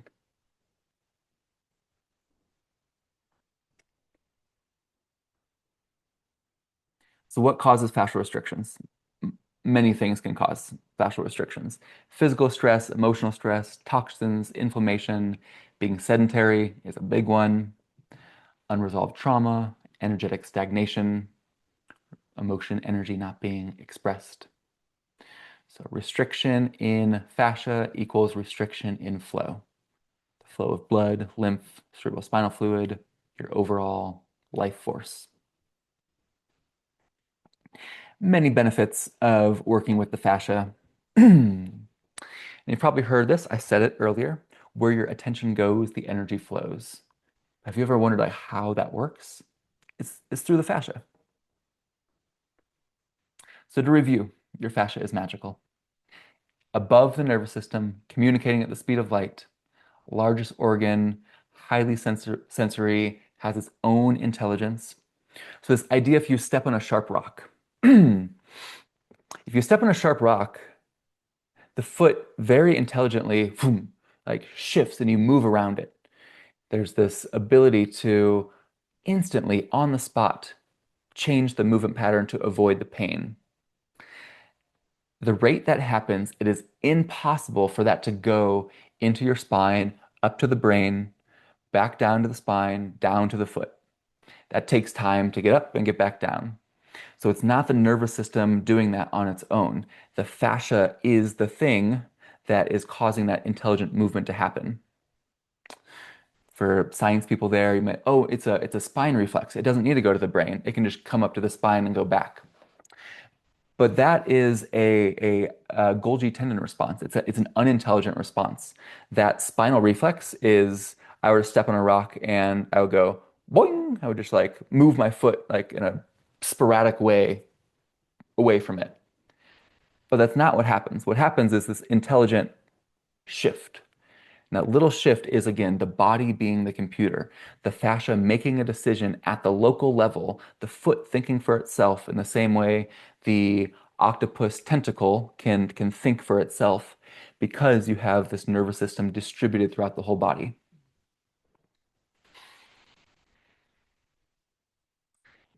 Your fascia carries your consciousness. It's the only thing you can't take out of the body. It's an interesting thing to think about. And again, the liquid crystal nature, I believe that is amplifying the signal, the frequency that you're putting out into the universe. So you have a crystal in your phone, and what it does is it amplifies the signal. So if your whole body is liquid crystal, that is the amplifier. Like your body is a transmitter and a receiver of frequency. Dr. Joe talks a lot about brain coherence and heart coherence. I posit thinking more about whole body coherence. So yes, brain, yes, heart coherence, but the whole body via the fascia is what's putting that signal out into the universe. Quick moment, visit home base, find a twist. If you haven't stood up in a while, maybe do that.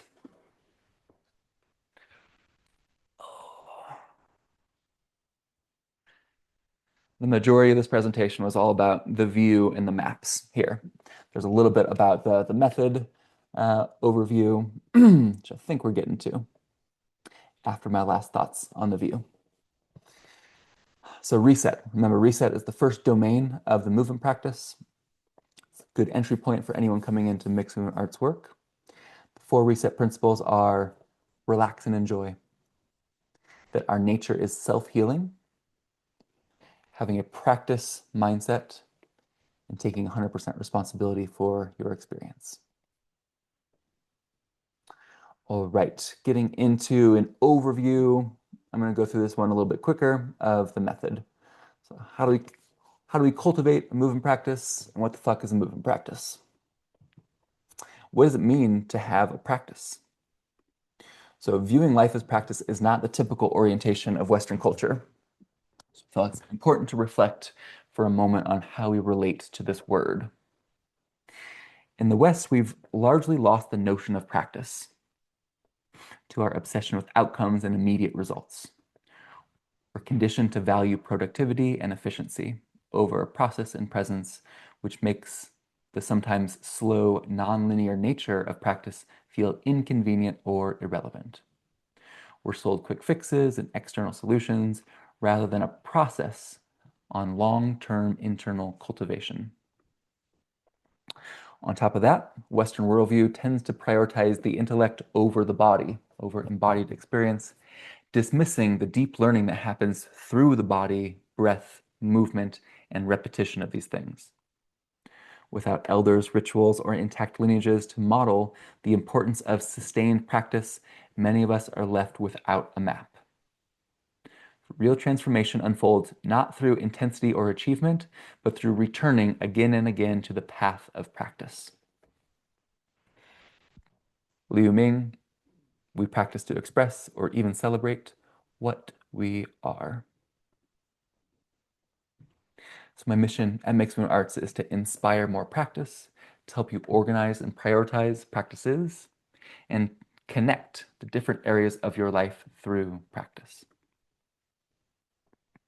Your nervous system practice is not separate from your movement practice. Both are deeply connected to your stillness practice, your relationship and spiritual practices, the ways you practice through art, music, writing. Eventually, everything becomes a practice. Walking practice, drinking a glass of water practice.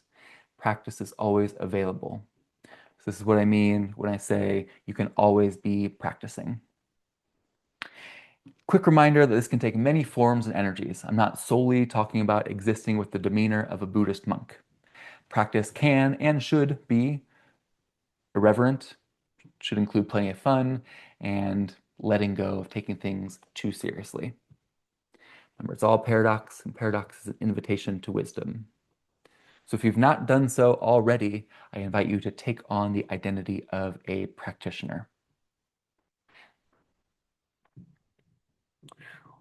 We looked at this earlier, the three main domains: reset, mobility and strength, and movement freedom. So these were big projects that I have done in the past: the reset, the mobility project, most effective ways to develop strong, usable flexibility, and the movement complexity project, all about more physical freedom, more dance, more improv. So seeing these as the big domains of practice, I put them together and work with people on a coaching or mentorship level. This is more of the mixed movement arts method here. We usually will focus on one of the areas, gradually introducing all three depending on what people's priorities are. So movement practice is woven into your whole life. It's more about the process than the results, more exploration focused. Using frequency and complexity as the primary orientation before intensity or duration. Viewing the body as a living system, complex system, not the body as a machine to be dominated. Movement practice is a way of being, not a thing you do, and it's something unique to you. It's something that you discover, and it's always evolving. Impossible to put into words. All language is an approximation of reality. So the shift from exercise mindset to movement practice mindset is perhaps one of the most important transitions that mixed movement arts asks you to make. It changes what counts as practice, anything and everything, what success looks like, most importantly, showing up, and what the relationship is between you and your body. Secure, insecure, a partnership, not management. So those were some big picture things on the method. Now getting into some of the actual systems. So the overarching framework of the method is cultivating a movement practice that feeds your body a balanced movement diet of what I call the universal essential movement nutrients. So just as the body needs a full spectrum of nutrients to function via your food, same thing with movement inputs. When these inputs are missing, regardless of how much you exercise, we are movement malnourished. Our well-being suffers. So the universal movement nutrients include ringing, twisting. I said this in the stress reset this morning that I think this ringing motion The whole body, this counter rotation, is one I think people are most deficient in. I don't think people think to spiral their whole body. Yoga has twists, dance has twists, but it's different if I'm twisting a part of my body versus thinking about twisting the whole fascial system, which is why I think fascial maneuvers are so beneficial to people because they're starving so much for that nutrient. Vibration, shaking, Qigong style, a lot of different styles of shaking, having some elastic bounciness, waves, undulation of the system, compression, elongation, pandiculation, going upside down, hanging or traction, being in contact with the ground, rolling, moving with other humans, and then locomotion in varied patterns, which can be walking in all directions, all styles, as well as locomotion, quadrupedal, crawling close to the floor. So this overview we can break down to the systems, how we organize and approach the practice, and the actual techniques. So the systems, we talked about home base. We've been doing it all practice long. You can do it right now as I'm talking, dozens of times per day until it's second nature. That naturally leads into the reset rewiring sequence, recognizing where you're at, coming into conscious awareness, resetting, kind of tuning the instrument, your body, the instrument, and resourcing, orienting to pleasure, doing things that are enjoyable, nourishing. Not going to talk about it here, but a mental framework that I use is the DLN, which stands for Dream Life Now. It's a play on the network in the brain that, well, I'm totally drawing a blank on it right now. The default mode network is kind of your autopilot. Default mode is a confusing thing. If it's overactive, it can lead to anxiety and rumination. So default mode replaced with the DLN, which stands for Dream Life Now, where you imagine your dream life. Like, as everything you want came true in this moment, how would you feel? And then trying to operate from that place. Very similar to Joe Dispenza's clear intention, elevated emotions framework. But having a little mental tool that you can layer in as a way to, yeah, choose, actively choose, practice choosing what state you want to feel. Atomic movement habits, which I sometimes call the cat protocol. Remember, cats and dogs pendiculating 40 to 50 times a day. So this is about finding little small movements to do throughout the day, which can be as simple as nature's reset, yawning and pendiculation, but also finding different fascial maneuvers to do throughout the day is something very high yield for people. Visit home base. We've talked about the 3 R's already, the recognize, reset, and resource. So the formal practice is the specific time you set aside, and then the other, all of the time of your day is the informal practice. So the real magic happens when we're building these atomic movement habits, emphasizing movement frequency. Problem is, it's hard to remember without a system. So if we can create anchors, neurological anchors that remind us to do a practice, this is the system that I've been exploring and teaching for a couple months now. So some ideas around that. Every time you're sitting on the edge of the bed, doing totally twisted or anti-gravity. I think a shower is a great time to do intraoral work because your hands are already clean. Kitchen, maybe do the organs or the belly button torque. There's an energy reset I have on my YouTube and in school. Anytime I wash my hands in the bathroom, 6 palette swipes right to left. So linking things in your environment or activities that you do with a specific movement is a great way to start building these habits more and more into your life. So there's a review of our systems there. The techniques that I'm pulling from, fascial maneuvers, again, totally life-changing. If you're just going to do one thing, I think that is a great place to start for most people. The stress reset, the 10 core fascial maneuvers, the organ reset, the deep squat reset is something I created. There's more options there, but again, simple system to learn, high yield, high benefit. Other techniques, kind of grouping this into the neurofascial body tuning toolkit, the shake skin spine, soft elastic bounces. Authentic movement, the somatic sea creature, this more open, intuitive, body-led explorations to contrast the more structured fascial maneuvers. This would be a fascial practice that's much more open, improvisational. I think having that full spectrum of structured to unstructured is very important for humans to have. Most people tend to live in just the structure or just the openness, and being able to navigate the whole spectrum, best thing you can do for your movement and overall healing journey. Different breathing techniques, yawning, pandiculation, and again, all the home-based stuff that we've been talking about. So the highest form of practice is improvisation. Starting with structure like fascial maneuvers, even within structure, I'm still exploring my own tension patterns and finding little micro movements and playing with little variations. So I always encourage improv from day one.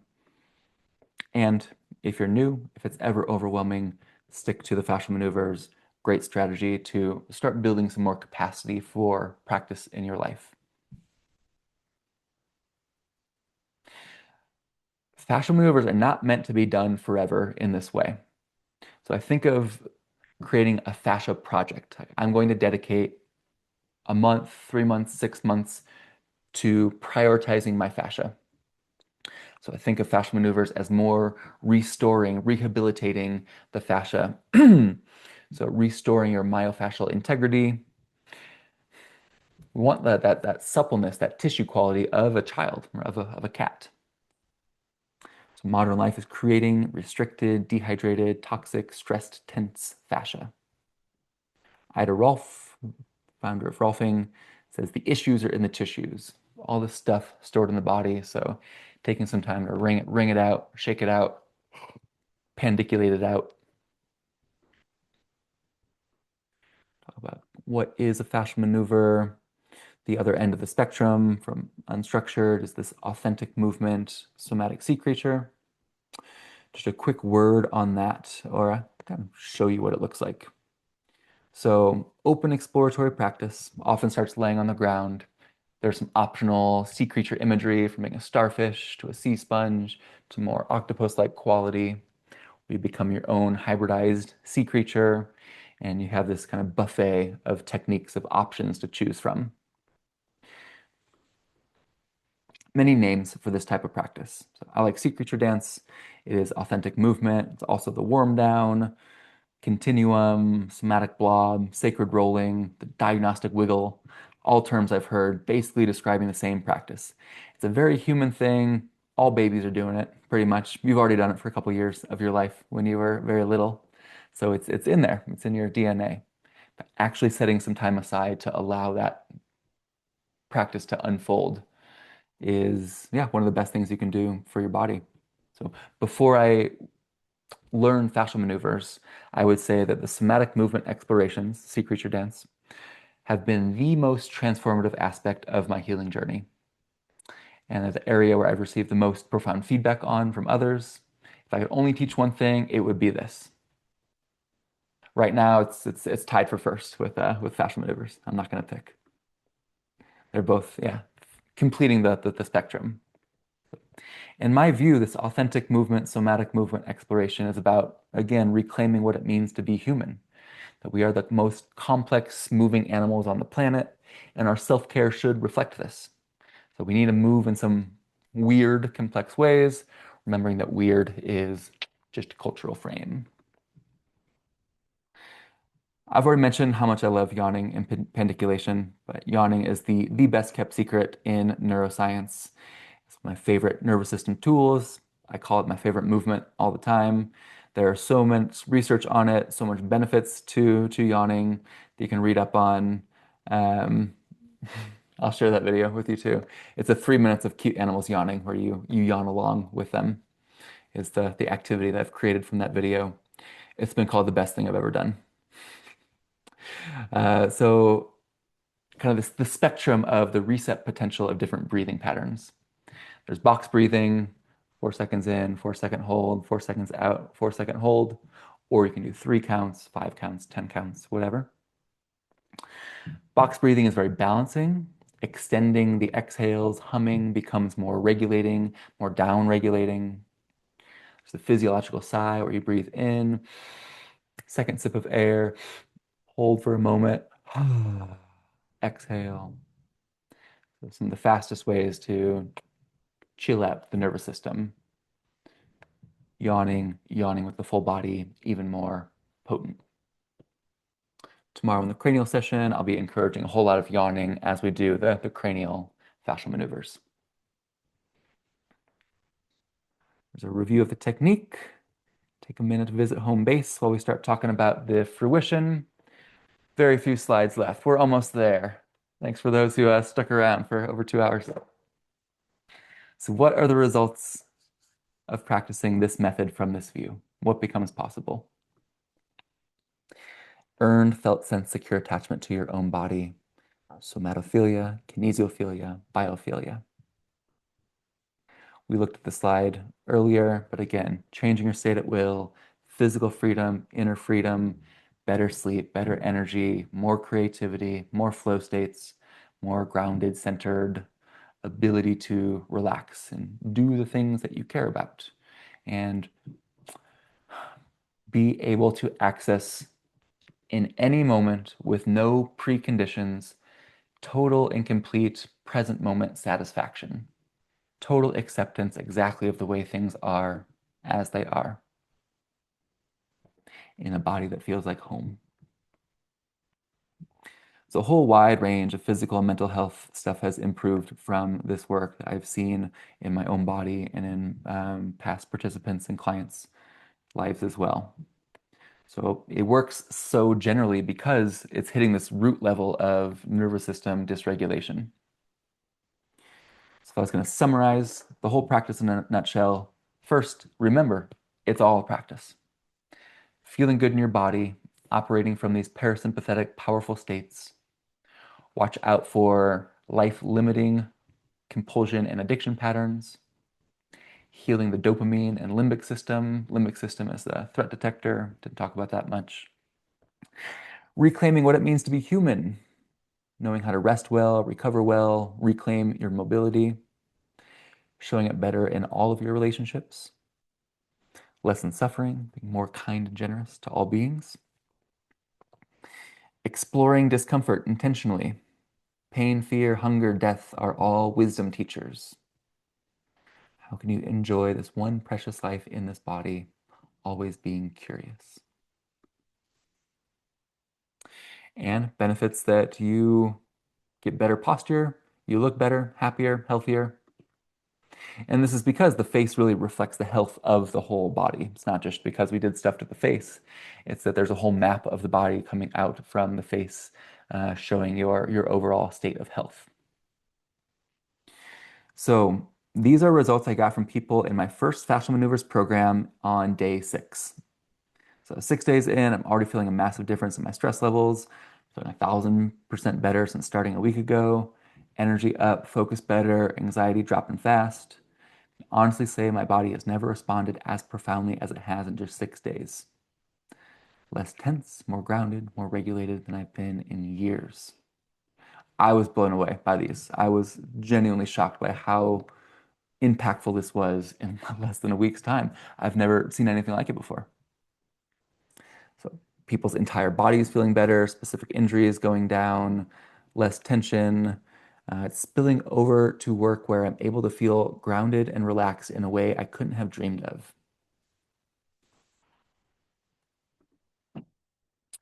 So real quick, some next steps forward from here. Mixed Movement Art School is my online platform. Today was actually the relaunching of the new curriculum. That's what this presentation is all about, the new 5-day challenge.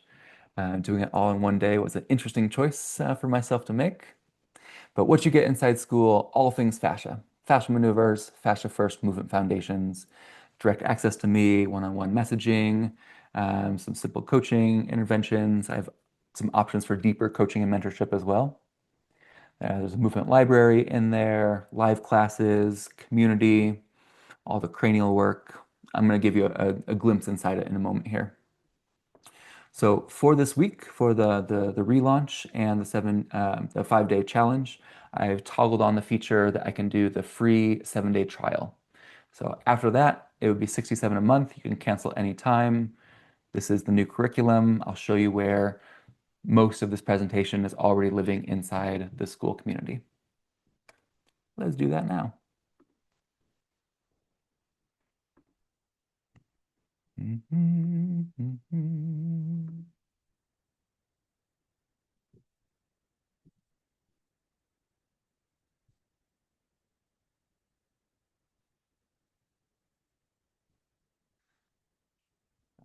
it is.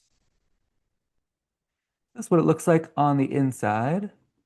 There's the main community tab when you open it, where I post the fashion maneuver of the day, any updates. When people come into the community, they will post some little blurb about who they are, where they're coming from. And then we have the classroom tab here. So start here, reset roadmap. This is what I've been working on like crazy lately. But everything that we've talked about, this whole presentation is pretty much outlined here. There's a quick start guide to get going right away with the movement. If you want to go deeper into the philosophy, everything that I talked about here as far as how I view the problem, like what we're up against, the view, the maps, the methods, and a roadmap where the three main paths. There's the minimal effective dose path for those who are busy, standard path, or the deep dive path. So that is the start here first module. Where we're at right now is we're doing the 5-day Free Your Fascia Challenge. This was this morning's session already posted. I did this in January, so if you want to get ahead or just have different options, I love repetition. That's how I learned this in a very short amount of time, is by doing it over and over and over again. Fascial maneuver of the day. I'm going to start making those again soon. I've been more focused on tonight. Other modules that I've mentioned, somatic street creature follow-alongs, the cranial fascial facelifts, jaw work is incredible. Intro to hand balancing and hip mobility here. Practice library of all sorts of a 2-hour intro workshop to fascial maneuvers, all time-stamped. All these, if you click on them, it will take you straight to the spot in the video. There it is. Yeah, different sessions I've done over the years, different warm-up sessions.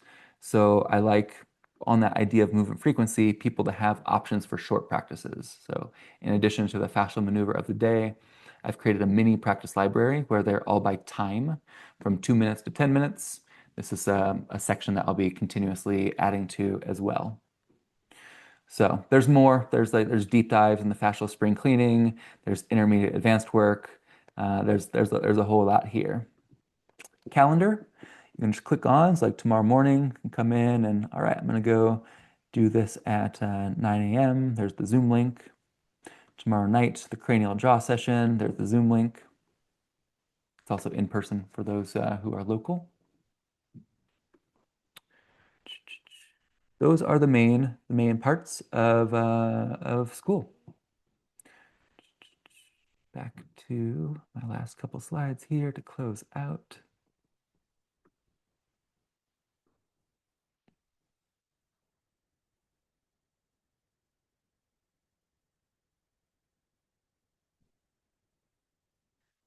All right, so 5-day challenge is going on right now.